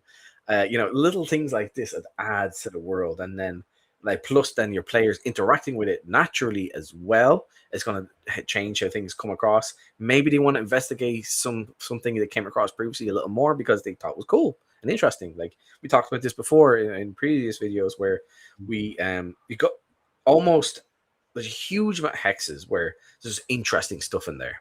Just mini adventures you can have, or full on adventures. You can develop them out a little more if you want, but there's just tons of like little bits of lore and history even within that, and then that's going to make your players want to investigate other places more, and maybe again some of that stuff might lead back to major tombs in the world or something. It's very well done, very well played out. Thank you. But as well, maybe one day we're like, I don't want to do a hex crawl this time. Can we just get straight to the dungeon, but we're gonna go anyway? Sure, we do that. There's nothing wrong with doing that, like you said. And we play through that. It might take a couple sessions or go a long while. Maybe it's gonna be a smaller dungeon or something. Whatever. It's there, and you state it, but you shouldn't have to state it. But the fact that you do, it makes people think, oh yeah, I didn't really think about that too much. That's a great way of doing things. And again, it's so well developed. Thank you. Thank you. I mean, I have some fans who are like busy guys. They only play once a month. And so like they don't have time to do the side quest stuff. So they're and you think of it like in video. I think of it in video game terms, and like there's different types of video game players, like depending on their state in life, right? Like some just want to pick up Call of Duty for like an hour and kill some 12-year-olds or get killed by them, and then they're done, right? There's no story, or there's very little. It's easy to get in and out. You don't need to you don't need to remember what happened 2 weeks ago. But then there's like really narrative stories, right? And like so you have these different players who are looking for different things, right? So when I wrote the book, one of the things I was trying to do was trying to meet all their needs, or as many of them as I could. Mm-hmm. So I had adventure paths for those who would be more inclined to be led by the nose. I've had plenty of players that have come to my sandbox games and they didn't want to make decisions. They wanted to be led by the nose. I had players who would love to make decisions, but they don't have time to. You said, they want to just get to it because they don't have time to. That's their 1 month a day they get away from their wife and their family or whatever. Don't let them hear that. They can't say that out loud, but yeah, right. But then you got the other ones who, they don't want, they want to do their own thing. Well, they can do that. That's there. You ignore the tutorial adventure and then you just drop them wherever you want. Mm-hmm. And like you can get any of that. You can take 9th level characters, drop them in right in front of Castle Tharganan and start your campaign, and there'd be tons to do. And You know, I'd just give them a paragraph of stuff. I mean, anyone worth their salt who's a DM or GM or referee, whatever you call yourself, they know how to do this. And that's, I know that. Like, and I'm like, that's what I'm designing for. I'm designing for someone to give them all the moving parts they need and then some. And they could do with it what they want. A big mega dungeon adventure, start them at 8th, 9th level, drop them in front of the castle. Yeah. You want to go through an adventure path, you want to build story, awesome. Here's how you do it. You know, Yeah. you want to start in the damn tavern. Yeah. You want to randomly go aimlessly in the away. world, go aimlessly in the world and figure it out. Yeah, it's Yeah, so you're there. right. There's enough information in there where you can go into almost any hex. Almost every hex has some sort of piece of information.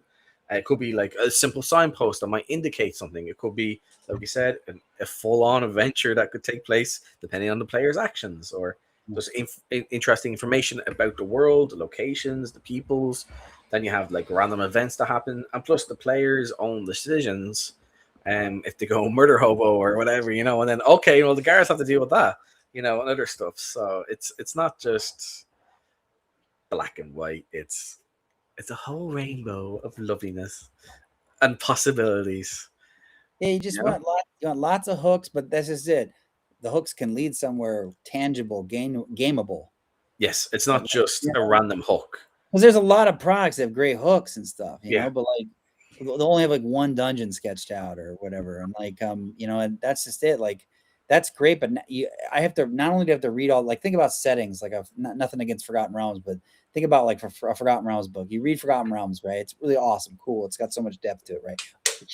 Huge, enormous IP, right? I mean, just so much intellectual property. You know, so much material over the years, all the novels.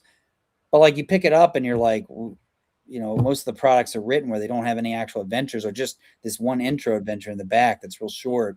And then you play it and like, now what? Now you got to go come up with that dungeon or that place or that. So you start like trying to like, and you know, do you have time for that? Not everybody does, right? I was trying to come at this like an Elder Scrolls way, you know, like can I flesh the world out without making a setting book? You know, can I flesh the world by making it a gameable, you know, actual like tangible series of encounters that tells you about the world as we go? And that's sort of that's what I'm thinking in the future. All my products are going to be a new region, a new video game, so to speak, like right, like literally, like, and I'm going to build on that, and they're probably, you know, hopefully they're going to get better and better because I'm going to be a better designer, better writer, and the world will get sharper. And so it's kind of like, I laugh, but it's kind of like video games, like the older models now are kind of glitchy and, you know, they're not as good. Mm-hmm. That's kind of how I see this going, like for at least a few years. Like, I'm going to keep trying to expand the world one product at a time and tell you a little bit more about it, and also push myself as a designer to try to come up with something that's fresh and new. And obviously I love Mega Dungeons and Sandbox, so it's always going to be that. So I have a lot of Mega Dungeons incoming is my idea. So dude, you're making my heart cry with happiness. Because like I love Mega Dungeons. There's not enough of them, I think. And like you said earlier, like book 3 is like all high level stuff.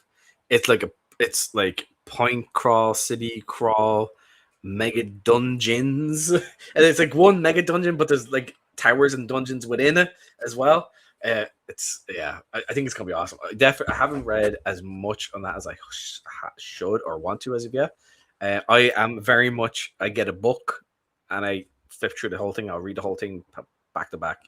I'm actually kind of sick of PDFs. I actually get headaches reading PDFs. I think it's something wrong with me. That's all I really read. Also, dude, like, to be honest, like, I have the 2 books here and they're freaking heavy. There's like so much in here. Yeah, 1d4 damage each. This is the great. I think it is one of the greatest RPG products ever made for anything. And also, it's made for OSE. You can play with AD&D. You can play with Barris Borderlands, as I've been playing with. You can play with Rules Encyclopedia. Almost any OSR type game as well, because they have this same base bones they're built upon anyway. You know, so it's very easy to mess around with other systems to play with, and yeah, pretty cool. That's the least thing to say. A few little comments here. If you have time, we can read through them. Yeah, sure, yeah. I think you definitely nailed the vibe and the structure that is there, but the ability to add and take away as needed and wanted. Plus, again, what the players will naturally find. That's again, Yeah. it's it's so well. I don't think there is really anything like it out there. Because, like I said, a lot of setting books are like, here's a cool setting, and there's no real. Because again, it's not. It's just a setting book. That's the thing. It's a setting. It's adventures. It's Yeah. major points of interest in you with the hex crawl stuff, and then within the hexes you have events and adventures and like, just random pieces of information and side stuff. It all leads and builds upon the world, making it feel believable and lived in. And that's why I think people like it. It feels like it's a real place because there's so much in there. And that's I think that's one of the things that has brought people to it. And like you Yeah. said, each book got more and more and more people on board. Um, which then makes people get to the first book more because you need that, really, which is a great thing. We then have Thank you. Matt here with, I think you can have these things in a natural play without having anything planned. This sort of lends itself to your point. If there's any NPC in the world, motives, goals, they will act upon it, their own, and be able to make decisions for themselves. No, I mean Uh, that's I would say I agree with that. But from a publishing standpoint, I would actually say that like the whole point of the product is for me to give the reader, the referee, the player that information so they don't have to do it themselves. And if they want to go in a different direction, ignore it, they can, but it's there. So my view is that whenever I design a product, I'm trying to give them that what they paid for. It's there if they want it. They do, of course, they don't have to use it. They do whatever they want, right? Like even use a different system, whatever.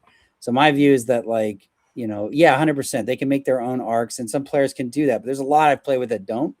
There's a lot of referees that want to run a game that's cool, but they don't put that much thought into it.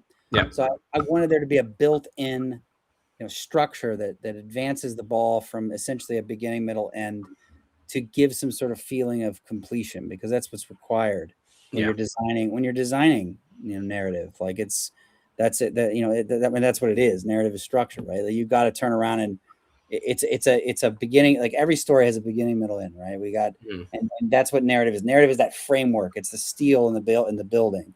In Skyrim, right? That's you start out, you don't know you're a Dragonborn, you find out and become the greatest Dragonborn in the world. That's the basic. In the beginning, you're young. At the end, you're old. At the beginning, you're bad or crime-like, or you're kind of and at the end, you're heroic. There's always like, and that's a framework. It's hard to do in a game, a video game or tabletop, because the player, like I said before, makes his own character. You don't know how can you plan for that character. So you see Skyrim do it kind of clumsily. They try to say everyone's a dragonborn. It's an archetype, and they try to have him grow, but it's not great. It's not. For its time, it was good, but it's not as well done as it could be. You look at Red Dead Redemption, and they have to have Arthur Morgan as the main character. Arthur Morgan has a great arc because they know it's Arthur Morgan, even if you want to give him a mohawk versus a beard, but like you get to personalize him, but he's still Arthur Morgan. So from a design standpoint, I can design the narrative much easier. But when you lack that, like in a tabletop game, the way you do that is you fixate upon a villain or a major NPC. You give that character that beginning, middle, end, and maybe there's different paths that it could end depending on player choices. yeah, Like that's what I did. Balor has many endings for himself, but he's the character that changes for sure, and it's embedded within the mega dungeon through the elements you find that you begin to learn his story in whatever order you want. So you start to find the bit of the framework. It's called narbing, his narrative bits. You plant them around. So you take the framework, you write it out, beginning, middle, end. You put all the normal things that, like you were building a structure of a screenplay, but then you bust them up and say, this is open world, this is sandbox. They're not going to go in that direction. They can go in any direction they want, right? They're high level. They can teleport right down the castle rift, fly to the lower levels, and go straight to go fight, Ikumayak, one of the demons, or they could find him six months later, like you don't know that. So what you do is you break it up and you plant it in these narrative bits all throughout. But there is a structure, but it's been hidden. It's been scattered all throughout the dungeon, and the players can enter it at any point. And well, they're definitely coming at this point, so they'll know at least this. That's my beginning. So when am I going to get to this moment? How do I get there? yeah, What are the possibilities? And this is where it comes into structure. And you start thinking about this. You mask this. You hide it and mask it, but it's there, even though it's a it's like sandbox. you basically have multiple paths which can lead to it. It's just the amount of information you're going to have when you get to that point. It's going to be different depending on where you have and have not been and what you've investigated or have learned based upon reading languages stuff or just gaining items that might tell you something as well. Again, That's how they being designed it. realistic, most people who play most RPGs play adventures and then play another adventure and then play another adventure. That's the way most people do it. And you'll see people say, "Oh, our campaign lasted 8 weeks. Why? Oh, we finished the adventure." And they're like, "Okay, our campaign is now this next adventure or whatever." That is really what happens, and they might add some of their own stuff in there as well, but that seems to be the majority And of people. there are organic. I've seen, or I'm sure Matt's seen too. Organic times where the players themselves through their actions create those moments of wow, like you feel like you just Oh watch. yeah. I've been in many games for Yeah, no, years where all yeah, that was the whole campaign that lasted 100%. years. And that can definitely. I'm not saying it can't happen. Definitely can. I've seen it firsthand. I know it happens. I just saying like from a design standpoint, I want to build that into it so it's there. Yeah. At least one major one for that, because that to me is the worst part of D&D products in general, of any RPG product in general, that isn't like a narrative, or a story, like a more of like an event based adventure is what maybe the term I should use, to quote Monty Cook, right? Where it's like clearly like a beginning, like act 1 scenes, act 2, like they spell it out for you practically, like not counting those types of games, like more OSR, old D&D. But they what was I going with this? I lost my thought. What was I talking about? Sorry.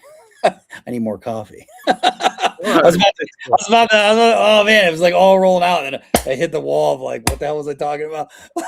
Where was I going with this, Karen? Where was I saying? think you were trying to get to the point of where it's about you want to have at least, you said you want to have at least one sort of big bad in the world. Oh, right. Oh, thank you. So, all right. So And like, then structure around that. You don't necessarily want to have direct point of line, but yeah. move it around. Well, it gives it. Oh, that's what I was saying. That's right. How many of my favorite books have I gotten to, like in the OSR and in regular D&D products, old, new, whatever, and the ending is just like the end, and it's like the last room is like a cave, and it's like whatever, you beat the dragon. Like there's just nothing there, and like it always feels like it falls flat. You go watch a movie, right? And of course, there's this. You build this emotion, you get all this emotional credit because there's an arc, right? There's a change, and my goal with this was, how can I create that? How can I create that feeling without being something that tells you must go to X, Y, Z, which is what a lot of them do. Or even if it gives you a little wiggle room, it's still forcing you down the pipeline. How do you do that? And so the answer is a lot of these modern video games that are basically sandboxes, they narb things, they put them in, but really it's a frame. It's an act 1, 2, 3 frame, but they break it up and hide it and bury it in the sand, smash it all over the place like parts of the ancient Egyptian world. And then you get left in the desert and you're like, oh, a desert, there's nothing important here. We could do whatever we want, emergent sandbox play, but it's actually buried there. You're just finding it out of order. And you start to piece things together, and you piece one, then another, and oh, this and this and this together means this. That's what happened here. And suddenly you're invested and you have a deeper sense of the world, and you came up with it. Nobody sat there and read it clumsily off of box text. You figured it out. I understand what you're saying. Right. And you can do that if you've gone through far enough, even if you haven't gotten every piece.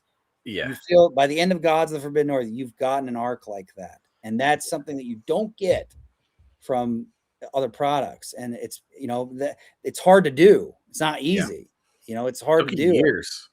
Yeah. Years. All right. Yeah. You. Like, so that's what I was. I think you started like talking about publishing like 5-6 years ago, wasn't it? I mean, my first Kickstarter was in 2022, but I've been writing this for about 4 years. 4 or 5 years before that. I've been writing this. Yeah, that's insane, because there's a lot of learning, and then there's a lot of like figuring out, does this work or does it not work?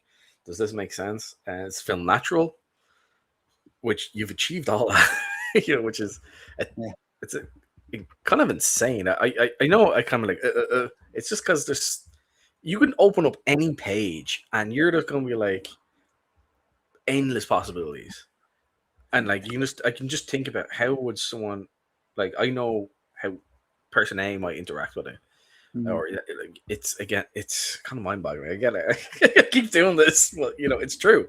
I'll read a few more here. Oh my god, we actually have a lot of shit. Lots of stuff going on. However, I think getting planned events, moments, or situation will usually cause friction. I do think writing adventures, you can write NPCs and write what their goals will be if untouched. This is sort of a string of stuff here. Okay. I think the term narrative refers to decisions made with proper character intentions behind them. Story would refer to a predetermined path. I tend to think the story is what happened in the last session. Gods of the North gives those NPCs and goals, but doesn't pigeonhole people, which is important. Yes. So it does give you an overall path and story, but like we were just saying, it's not about here's how this has to go and here's how next phase has to go. Like from game session to game session. Again, I might have my characters might have 3 or 4 pieces of information. Leading off in all different directions, and we go off, we'll learn something here, and we'll go off somewhere else, we learn something there, we're like, oh, I think we have enough information.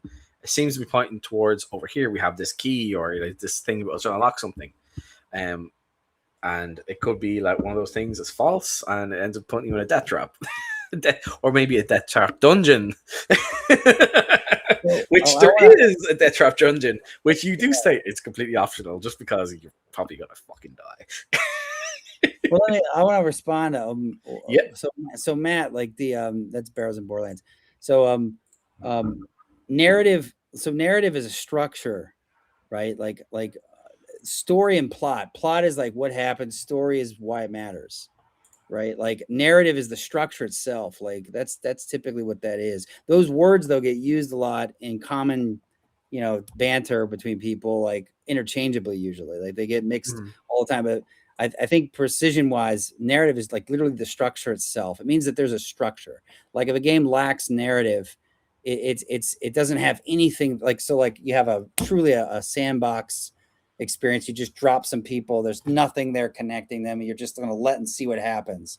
Like that's a lack of narrative, right? That's a lack of the structure. We don't have the framework there of an act 1, 2, and 3, right? Plot is like, this is going to happen, which is like plot point 1, say in a typical screenplay. Plot point 1 being a point of no return, if you want to get into all those types of terms.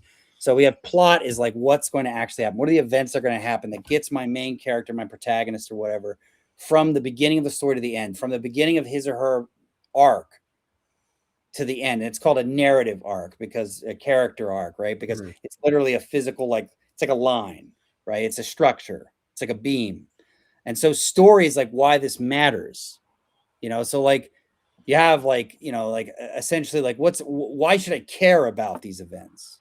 So like, for example, like Luke Skywalker in Star Wars, 1977, right? Like he's like a lot of young kids who wants to go out and do something good, but he feels like he can't, right? And we start to identify with that, right? And we start to understand what's driving him, right? Like Darth, he wants to be like his father. He doesn't know anything about, right? Only knows a little bit. And we start to see ourselves in that. And so when we start to empathize or sympathize with what's going on, we start to feel a connection to these characters that are made up on the screen or in the book or whatever. And we start to want to go with them and find out what happens. And we start to care about them, right? The story starts to, this plot of events starts to impact us. And we walk away different ourselves. If that makes sense. That's what happens when you read literature, watch a good movie or whatever. It affects you because you yourself are changed by it.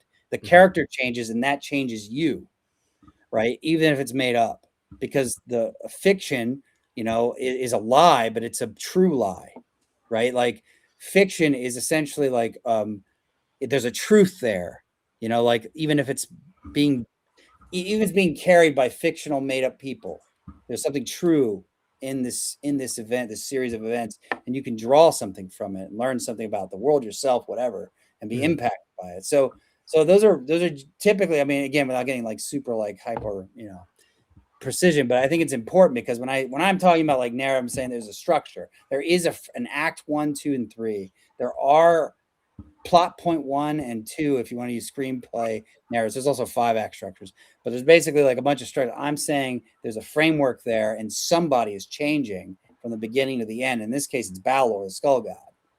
Right? He's going from all powerful, arriving here to conquer, and at the end, he's conquered by the true God of the North. Yeah, and that's yeah. really.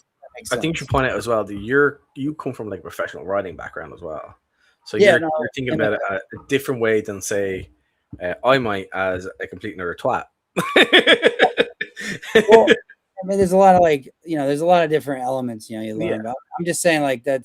I mean, this is off the cuff, but like, I think that the 3 things are like, they're important to distinguish when you get into these arguments, like, or not arguments, I should say, but discussions, that when you start talking about these things, I see a lot of people put out videos about this stuff all the time. And sometimes I stop and I listen to them, and I'm not saying I necessarily disagree with everything. Like again, to go back to Matt's point, you don't need that stuff to run a great game. You don't. He's right. He's 100% right. I wanted with Gods of the Forbidden North, wanted to add that into it to give it something more, and to give referees something more, because nothing else does. Does that make sense? Like, that structure gives you something that, like, just reading it gives you, there's an impact there. Playing it creates an impact. You don't see this too often in RPG. Now you do in more narrative games. You want to use that term? Yeah. They have it because there's a beginning. They're also very straight line with no. This is like here's your path, but your path's been broken up and scattered. Right. So the ending you're going to get, it could be different depending on different actions at different points. So if you get to Act 2, my Act 2 might be different to your Act 2 based upon people or NPCs who did or did not show up, or how they were defeated or not defeated, and they're going to may come back a bit different, and the purpose may change a bit. But essentially, you do have that path, but again, it doesn't feel like you're being you have to walk into room A, then room B, then room C. It's like, you have scattered basically your quote unquote rooms, which are gonna have like your plot, your like path, your plot points all across the map, and each room is going to have different pieces of information. So you could have like 20 different groups playing, and we're all going to come out with different amounts of knowledge and information on how things happened in the world. Techno here said, too much lore can be handcuffs for the GM. The thing is, with your book is you have lore up front, but as the players explore, they are getting the information. As a GM, you're going to read it, and you're like, okay, yeah. If they do, maybe depending on the actions they do or do not do, you'll pass that information on to them. So you're not overly burdened all the time because it's being placed in front of you on the pages as you move through the book and based on the areas your players go to. Right. So it's very smartly done and planned out. And again, it's there. It doesn't feel like I'm going this way. It feels like I can leave my house right now and I can decide which direction I can go in and figure out what happens. It feels like that. You know what I mean? So like, no, I appreciate you saying that. I one of the things I was trying to do is, again, I was writing for multiple audiences, like, and I feel like critics miss this. Like a lot of products, the referee wants to know, he's one of your audiences, right? Then there's an audience of the players themselves as they actually move through the game, whatever order they want, right? Yeah. So you see the difference. So like the referee, right? You're more orienting him. So I decided for this product when because it's my first one, I'd never written an RPG product before. I decided, because I'd seen so many like this, I'm going to give them the major background story to tell them what's going on in the beginning, right? And apparently a lot of people don't like that anymore. They don't like having that. They view it as an info dump. It's not an info dump. I'm orienting them to the world. Yeah. And honestly, I'm doing a bunch of other things. I'm marketing. I'm trying to get them inspired to go stop what they're running over there and to run this. Right?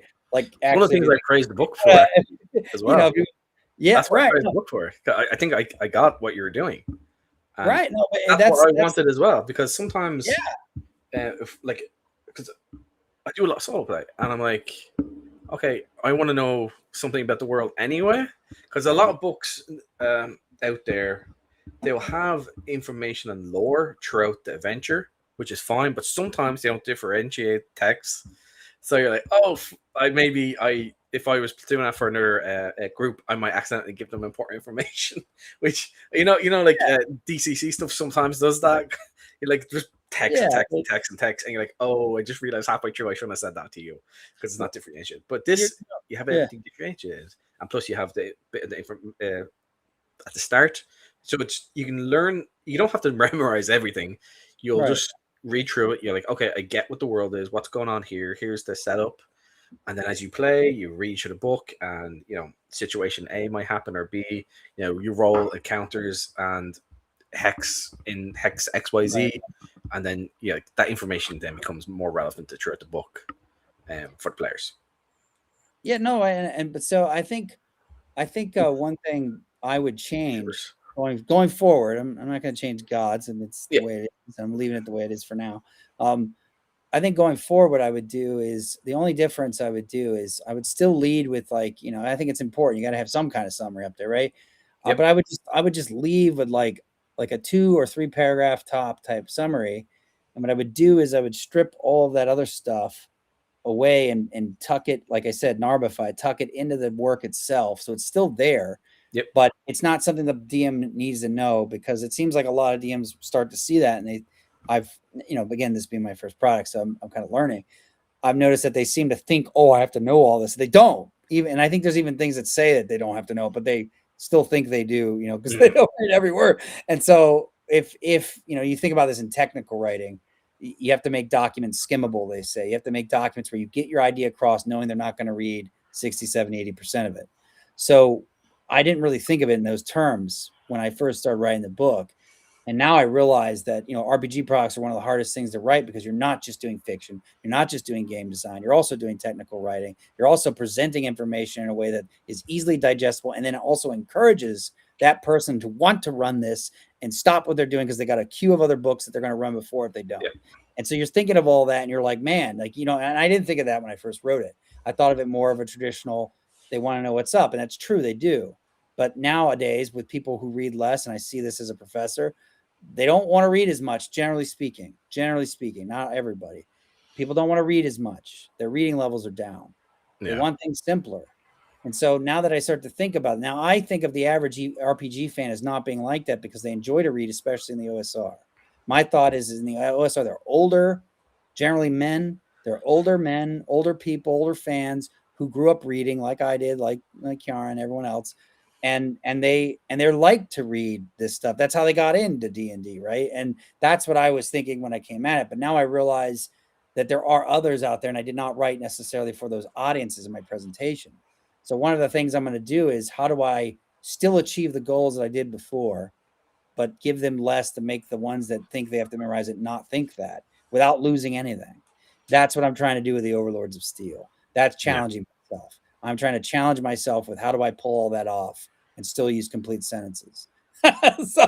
so that is one of the major aims of the Overlords of Steel, is to give you 400 pages, the exact same amount of content as 1,600 pages of Gods of Red North, but it doesn't seem that way.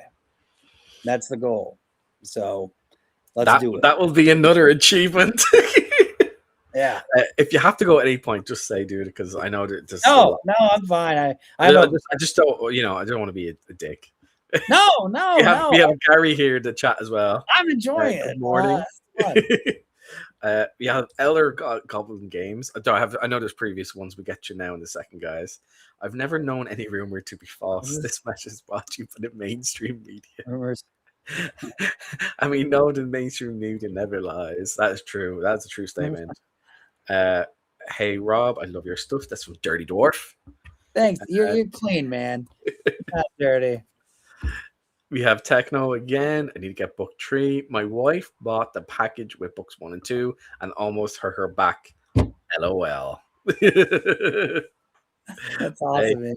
Yeah, they're heavy. That's a great complaint. Because the thing is, you're getting a shit ton of value for your money as well. That's the other thing. It's a lot, yeah. And it's definitely worth it. I agree with mentioned that in the third post, writers should have those NPC goals put in. Yes. Yeah. Because otherwise, what's the point? Your NPCs might as well just be in mind as orc just standing there. So No, man, I just want to clarify, man. Yeah. I totally agree with a lot of what you're saying. I'm just saying, like, Different that approaches and a lot of people, like, you hear them, they throw words like story, plot, narrative around everywhere. Like, everyone does it. Even I do it when I'm lecturing. Like, I'll just start using the interchangeably because I'm just relaxed, But like, I guess what I mean is that there's a narrative structure I've inserted in there, but it's not one that is forcing you to handhold from point A to B to C. And that is something you can have there and provide as a publisher, as a creator of content. And it's something that I think that fans want, because they can always ignore it. If it's like, I give you 12 dungeons, I only want 4. Oh, that's cool. I still gave you 12. It's like, I'm giving you yeah, that yeah. extra, you know what I mean? Like, I think that's important. And I think it's something you don't see a lot in a lot of these major, unless it's like an adventure path with an actual beginning, middle, end, where they try to do that, like very explicitly. Like, I feel like that's something that Mega Dungeons could really take Mega Dungeon sandbox products, particularly, to the next level. That's what I'm trying to do, is can I give that to those types of products without anybody realizing it? And that's that's what I'm trying to do. I don't know. Only time will tell if I succeeded, but that's what I'm trying to do. So S&W, yes. I'm a huge Swords and Wizardry You're fan. trying to be a sneaky little shit. Yeah. Sword and Wizardry. Swords and Wizardry, man. I love Swords and Wizardry. I Gods of the Forbidden North would have, I don't know if this will piss someone off, but Gods of the Forbidden North would have been a Swords and Wizardry product, 100%. If it hadn't been for whatever happened with Mythmere Games and Frog God, because there was like a couple years there of silence, and then all of a sudden Mythmere appeared and Matt Finch wasn't there, and I don't know any of that stuff, and I have no idea what happened. But what happened was, when I was looking to publish this back in 2022, Swords and Wizardry, none of that was announced. It was just quiet and dead, and I was like, huh. And I looked everywhere, because that's what, and I was like, well, OSC's hot and BX is pretty close to OD&D, you know what I mean? How everyone thinks in the OSR. And I was like, I'll just switch to that. It's close enough. And that's why I went. And I like OSC. I think this is not like, I'm not blasting OSC or anything. I think OSC is an excellent product. I love the way it's laid out. A lot of people, I think we all agree, it's a well-done product. And it's fun. It's great. It's a well-designed game. Mulvey rocked. And Gavin did a really great job redesigning it and presenting it in a way we could digest. I think he's done a great service to the industry and to the and our our hobby and all of us fans. But I think I do prefer Swords and Wizardry for some of the things that are in those mechanics, and I love the lack of procedures to some extent, and the fact that it goes to level 20. And Matt Finch's writing is a little more my style. His little genie in the bottle. Like, he actually, that's more of the OSR fan that I am personally. Like, I'm more of that older Gygaxian, like, I like a little bit of prose. I grew up reading that. That's the cool thing about the like OSR type stuff is, each game has their own sort of thing or vibe, or how they do certain aspects that you might like more in one game, I might like more in another. But I can still run their adventure in the system I like, because it's so close. There might be one or two changes here or there. They're usually very tiny, if at all. Sometimes it's like not even anything. Or some of them are going to be like, oh no, instead of using like death saves or paralysis saves, you have to use your constitution save. Oh no, how will I figure that one out? It's right there. Don't worry about it. Just use your stats. It's usually some small thing like that. Techno again. Most are interchangeable. That's what's cool. You can grab the procedures from BX, the spells from AD&D Second Edition, the fighter specialization from AD&D. Grab them all, throw them all together, and there you go. Have some fun with it. There's nothing wrong with taking stuff that's made for one thing. We might have to scale certain things down or up a little bit, but it's largely workable on the spot, even. Especially if you've any level of like refereeing, GMing in your past. So if you've done it a couple times, you can figure it out pretty easy. NPCs and rumors need to be treated that way. Once a rumor is generated in my games, I determine if they're true, false, or something else. Yeah. Dun, dun, dun. Yeah. No, that's from then on. The archer plays in the background until it is resolved. The cult is trying to summon a powerful demon in the middle of the city. If the player characters do not follow the clues, that might come to fruition, as it should. And that's the thing you'll get with some people is they try and make their players do a thing. Or like, you cannot leave this 10 by 10 foot square unless you turn around and go in that direction. You know, it's like, no, let them go, and they ignore everything that they've figured out from clues or information, or even what you might have directly told them. Like, guys, you know, just so you know, just so we're clear. If they decide, oh, it's okay, well, next time they come there, it might be a hellscape town full of demons, monsters, and liches, you know, bastard, like doing terrible things to the population if there's anyone left. And they'd be like, oops. So it's like, well, you didn't do the thing. That's the consequence. And there has to be consequences in games. Otherwise, what's the point? Like a consequence of not trying to stop the cult from summoning the demons should be the demons being summoned. A consequence of not like trying to like help your party member who's down is they die. You know, they bleed out and die. That's just how it is. Yeah, I think what was his name? What was that guy's name? Sorry, was that Techno Babble, right? Techno Babble, yeah. I think that's great. I think that's like kind of like probably like along the lines of what Matt's does, right? Like the sort of spontaneous arcs per se that sort of naturally kind of organically leap up, or you want to use a rumor as a starting point. I think that's all awesome. I think that that can work. You can definitely do that. It happens all the time, right?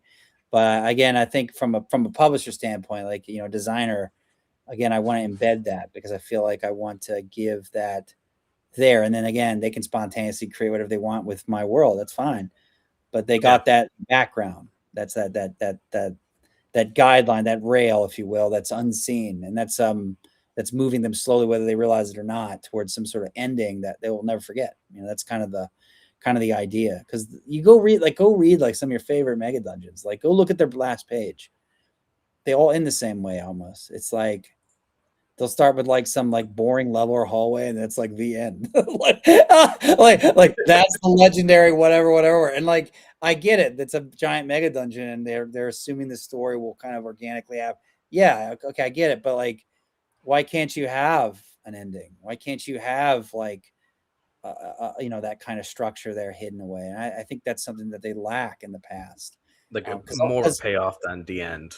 Yeah, like, no, okay, and the mega dungeon is being cleared, the evil is being vanquished, and X, Y, and Z happens, or give us some possible things. Yeah. Now let's move to the next one. Like, you're just like, oh, like, you know what I mean? Like, I just feel like I want to have a little bit more. I always liked that with some of Monty Cook's works when and they were all very, you know, narrative, act driven and stuff. They had, but that's why they had it. But I like those. Like, you read some of his adventures, like Dead Gods, with the prologue and the epilogue. You read some of his work and others like him. You know, some of those older AD&D second, when they got really story heavy, you know, and they were very like, they had all the act structure, and they got away from dungeons. And like, you know, a lot of people like kind of laugh and blast that, but there were some great things in that period, I'm sure. Anyway, and some amazing products that really had powerful endings. I got into mega dungeons long after I had enjoyed those types of products. And so when I started getting into mega dungeons, I was like, this is amazing, but where's the payoff at the end? Like, you get to brag about what you did or who you beat or whatever, but there's nothing else. Like, I had to construct it myself. And that's what I used to do, is I'd write my own endings for these things to give the player some sort of resolution that was satisfying, you know? And like, so when I sat down to write my own product, I thought, why can't I do this as part of it? Like, because it doesn't seem to usually be done in these types of products. So that's what I was trying to do. And I hope I set out to do it. You know, I hope that people feel like, wow, there was something that it was there from the beginning, and it moved just like a movie, or, you know, and I got moved by it. That's exactly what I want to happen. So that's one of my favorite parts about this product that I wrote, honestly. You have an actual definitive ending, and like the fallout and what happens, what certain things mean. You know, again, obviously, you don't want to say what happens. No.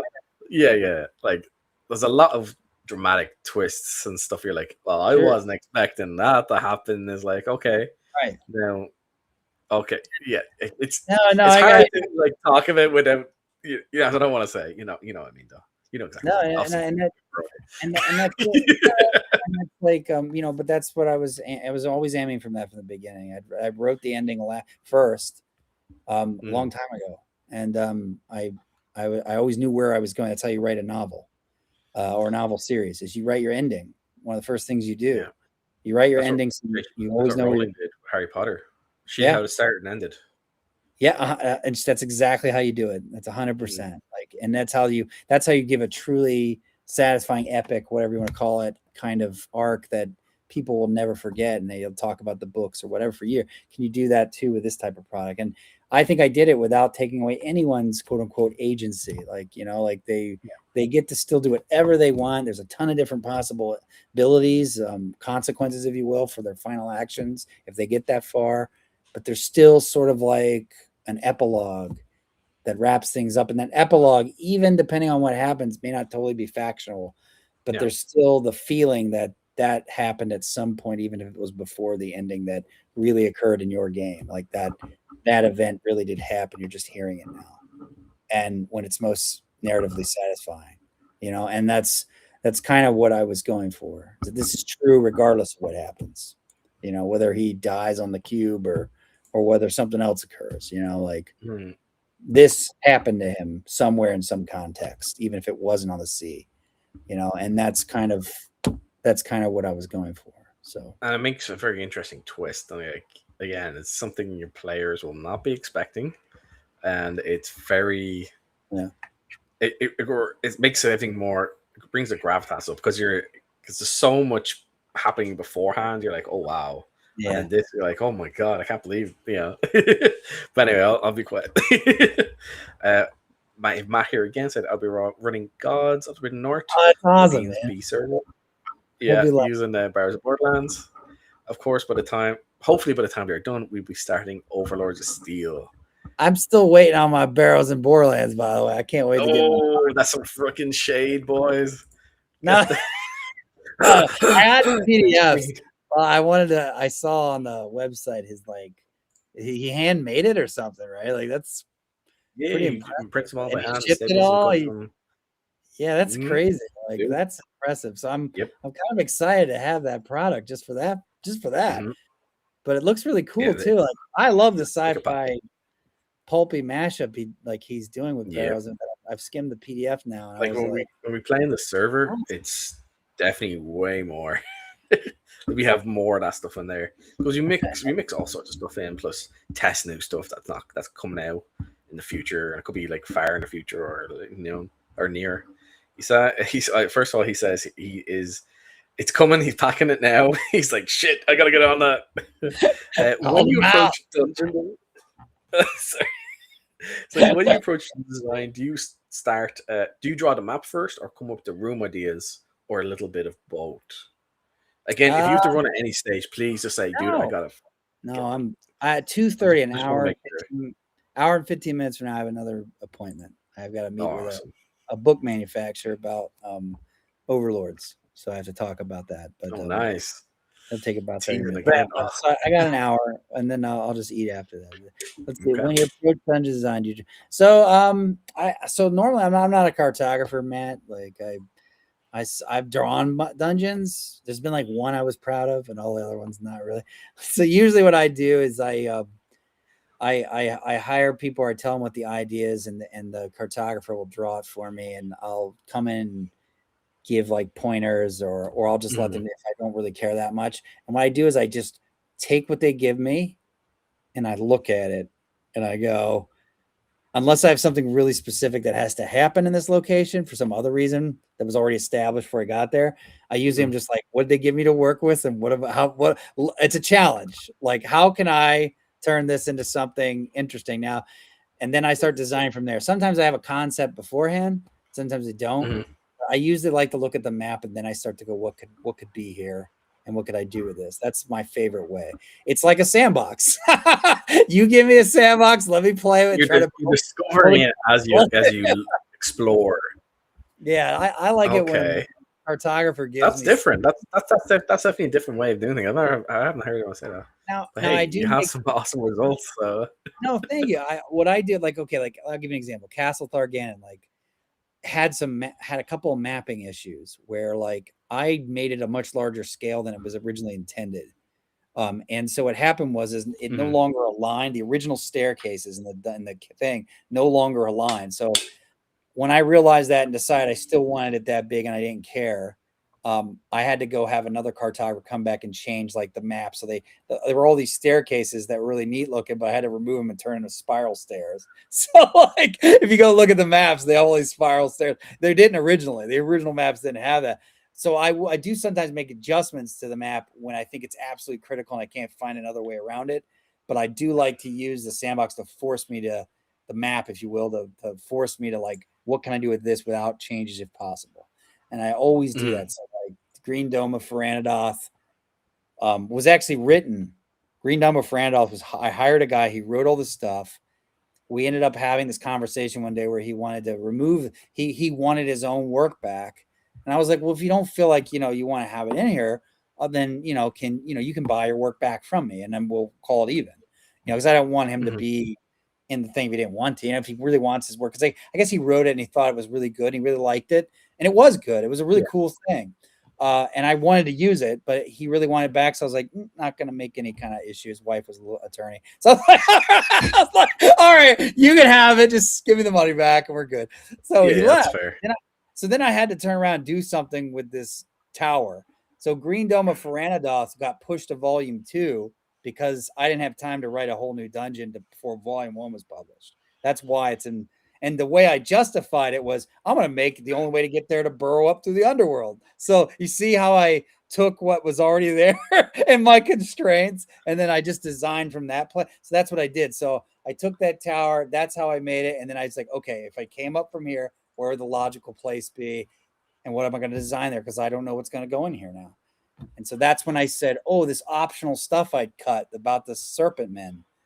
I can still put that in there and I can make this like optional, not necessary, not really any direct connection with anything. It's just this side thing. And I get to put my funny little quasi golden age sci-fi stuff in there that I really want to have everywhere.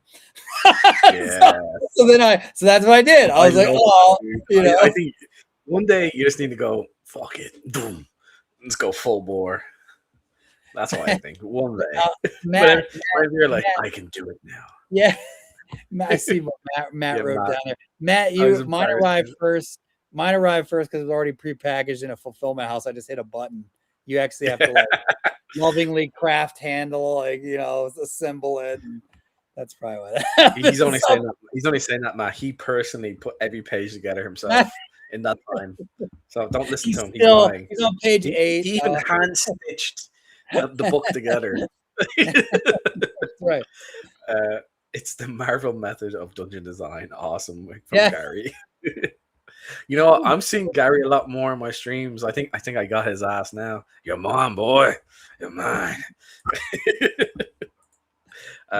He's in my game. Gary's in my game. He's playing. Making me more upset. I couldn't make it. It's gonna be like all the cool kids there. I'm just like, come on, a coach going to work.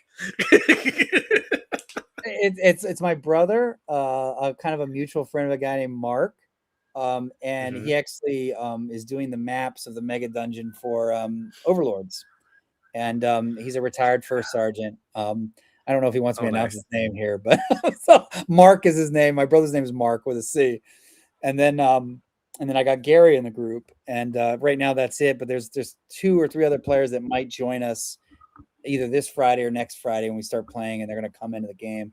But right now, Gary's playing 2 halflings, and he's like, I'm all halflings. If you kill me, I'll come back as a halfling again. I was like, all right, that's cool. So he's like all halflinged out, dude. Londo. Nice. Matt said here, I do something similar. I draw shapes and take a look and determine what's inside it. Gary, you need to start a minute later. You're missing out, dude. Stop rubbing it in. I'm going to work. I'm literally stepping on my couch for an hour as you start the game. It's like literally my couch dries up and the game starts. It's like, it's not fair. Tell your boss you can no longer work this day and you're going to pay him. He's going to pay you anyway. You see where I'm at? This requires money.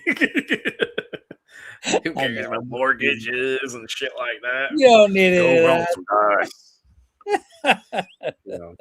I think my fiance, she might stab me or something. Try and get the insurance payout to pay for shit. Yeah. Hey up, honey. You want to be part of this? Yeah. She's Yeah, Brazilian, so she might do it. he's Brazilian. He's a Brazilian. Yeah. Yeah. I believe it. But dude, yeah, I do.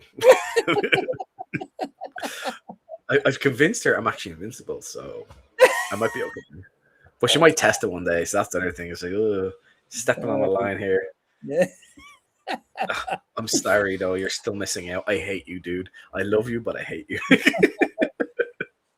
But dude, there's one thing I want to say is I am amazed at how you're able to just the name of this tower or dungeon or room in this area and this book and page fucking 22 or 207. You know it in and out, which is crazy because I know so many creators, like once it's done, like Chubby does this, he says like once something is done and finished, he just like evacuates his brain because he's working on the next thing. I think that might be your ADHD. Just going on overdrive, just memorize. I know what each hex is on each page for the Overlord. Overlord. I see. I'm getting my words mixed up. The world and underworld. So yeah, I don't remember. I don't remember everything. Like depending just on the 90%. book. Like volume 3, a lot of it's still right here. Like even if it's a little off, like like the further back you go, the less and less things start to kind of like I'll forget certain things, but like usually as soon as I see it or someone says something that's like, oh yeah, it's all right there. So that's typically, it's typically how it is. Like there are a couple times I've been asked something and I've told wrong answers against my own lore though. Like have people ask you something and then they say, oh, page 28 it says this, and you're like, oh yeah. But that's because what happens is like you mix up your drafting process with what was actually published. Hi Gary, thanks for jumping in. Hi Gary, what up? He's in Texas. I'll mix up my like if I am originally meant this guy to be XYZ, what sometimes happens is when people mention to me, I think of him as XYZ rather than what he was actually published. That happens sometimes. So like you'll mix up like the stage of the draft you were on because the work was so large, and that happens quite. Actually, the hardest part of volume 3 might be a case of where yeah. Oh, sorry. Actually, I think. Give me 1 sec. No, you're good. Go ahead. That works. There we go. Sorry. Sometimes every now and then my internet just stops for like 10 seconds. I just click it and it works again. I don't know why. And it only happens when I'm streaming. So you always have your mouth open. You always have your mouth open. And they're like, what's he doing? Why is he doing that? No, that's funny. We do not talk about these things. No. Volume 3, the hard part was trying to like, what lore did I not address from the first 2 books? Like I had to go back and read volume 1 and 2, which was actually really funny because I was like, oh, I've totally forgot about this. And I was like going back to volume 1 and 2, and I was like, I had this huge checklist of things. I was like, oh, I never went into that. I never covered that, or I was going to do this. I never did it. And like, I had to make this massive list that turned out to be like, I think it was like 27 pages. And I was like, I have to resolve all these things or do something or decide I'm not going to for some reason. I've got to resolve another product. So most of them I resolved or at least gave something in volume 3. But there were some I didn't. Some I left it and just went, meh.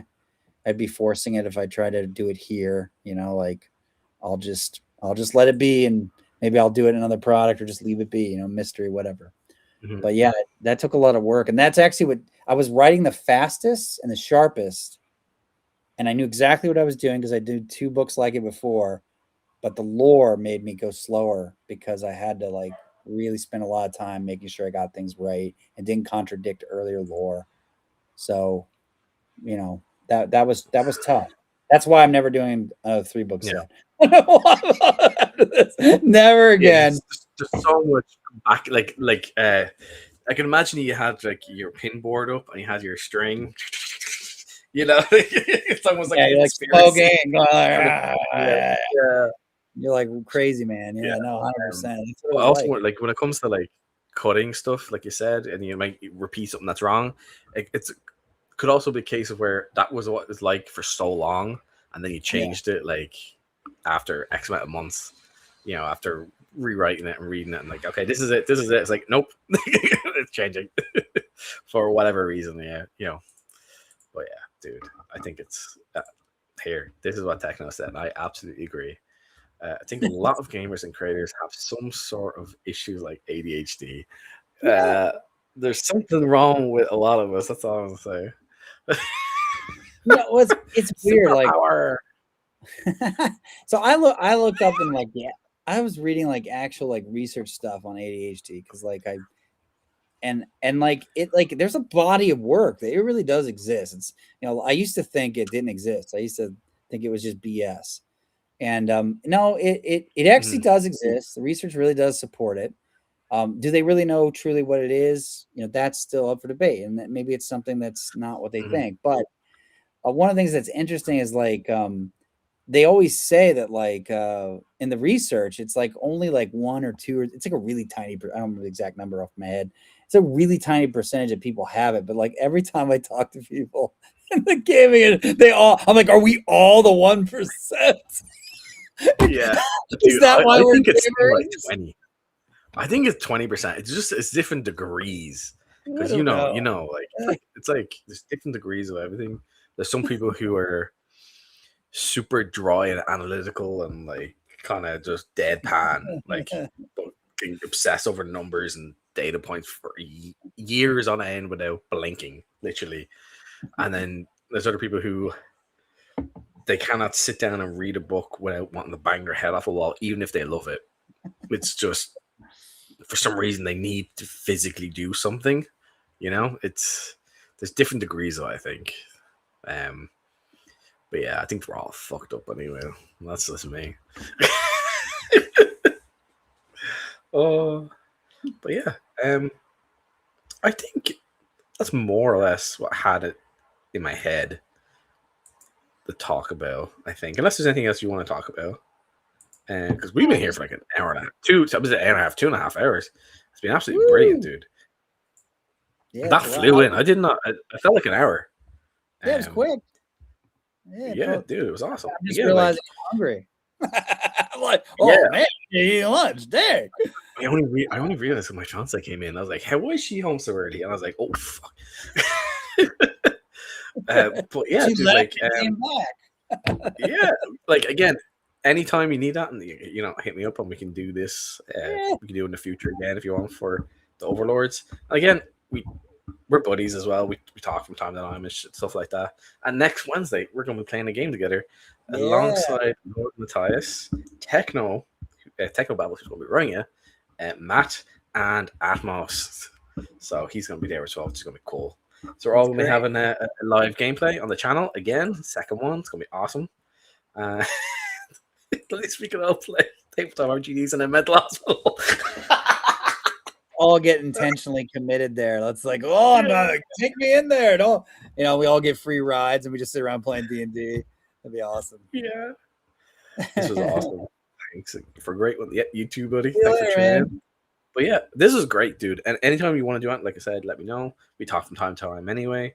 And again, you're one of the coolest people in the industry I've Yeah, met. thank you, man. Uh, No, man. as all the other coolest people I met in the Oh, industry are watching they're this way going, cooler.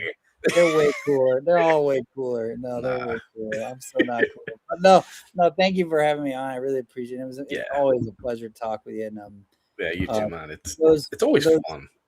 We no, try no, and touch on things that maybe others haven't a little bit more. I try to. well, like you actually read the books, like, and you Yeah. play. Like, I mean, there's a lot. My problem is Yeah, I haven't played with it in a while. I haven't had time, so I'm a little bit rusty in some parts. But I think it comes across. I think I know it pretty damn well for the most part. Just so much information as well. I'm surprised you even remember half the stuff I'd say that. It's a great problem in my opinion. And again, guys, if you want to find any of these books, Rob is going to have them on his website, so you can go check them out. All the links are in the description below, as well as the link for the backer kit. So that'll be out in 62 days, I think it is, or 61. 61 days and 21 hours. Oh, that's gonna be cool. I'll be back in now. So yeah, it's gonna be awesome. Thanks again, Rob. Again, thank you for everyone tuning in. These streams are awesome. We get to talk to some awesome people, and then we get some interaction with everyone as well, which I think elevates it and makes things a bit more fun, and can break things up a bit, which is always cool. So again, thank you everybody. Thank you, Rob, and I'll see you guys in the next one. Thank you and goodbye.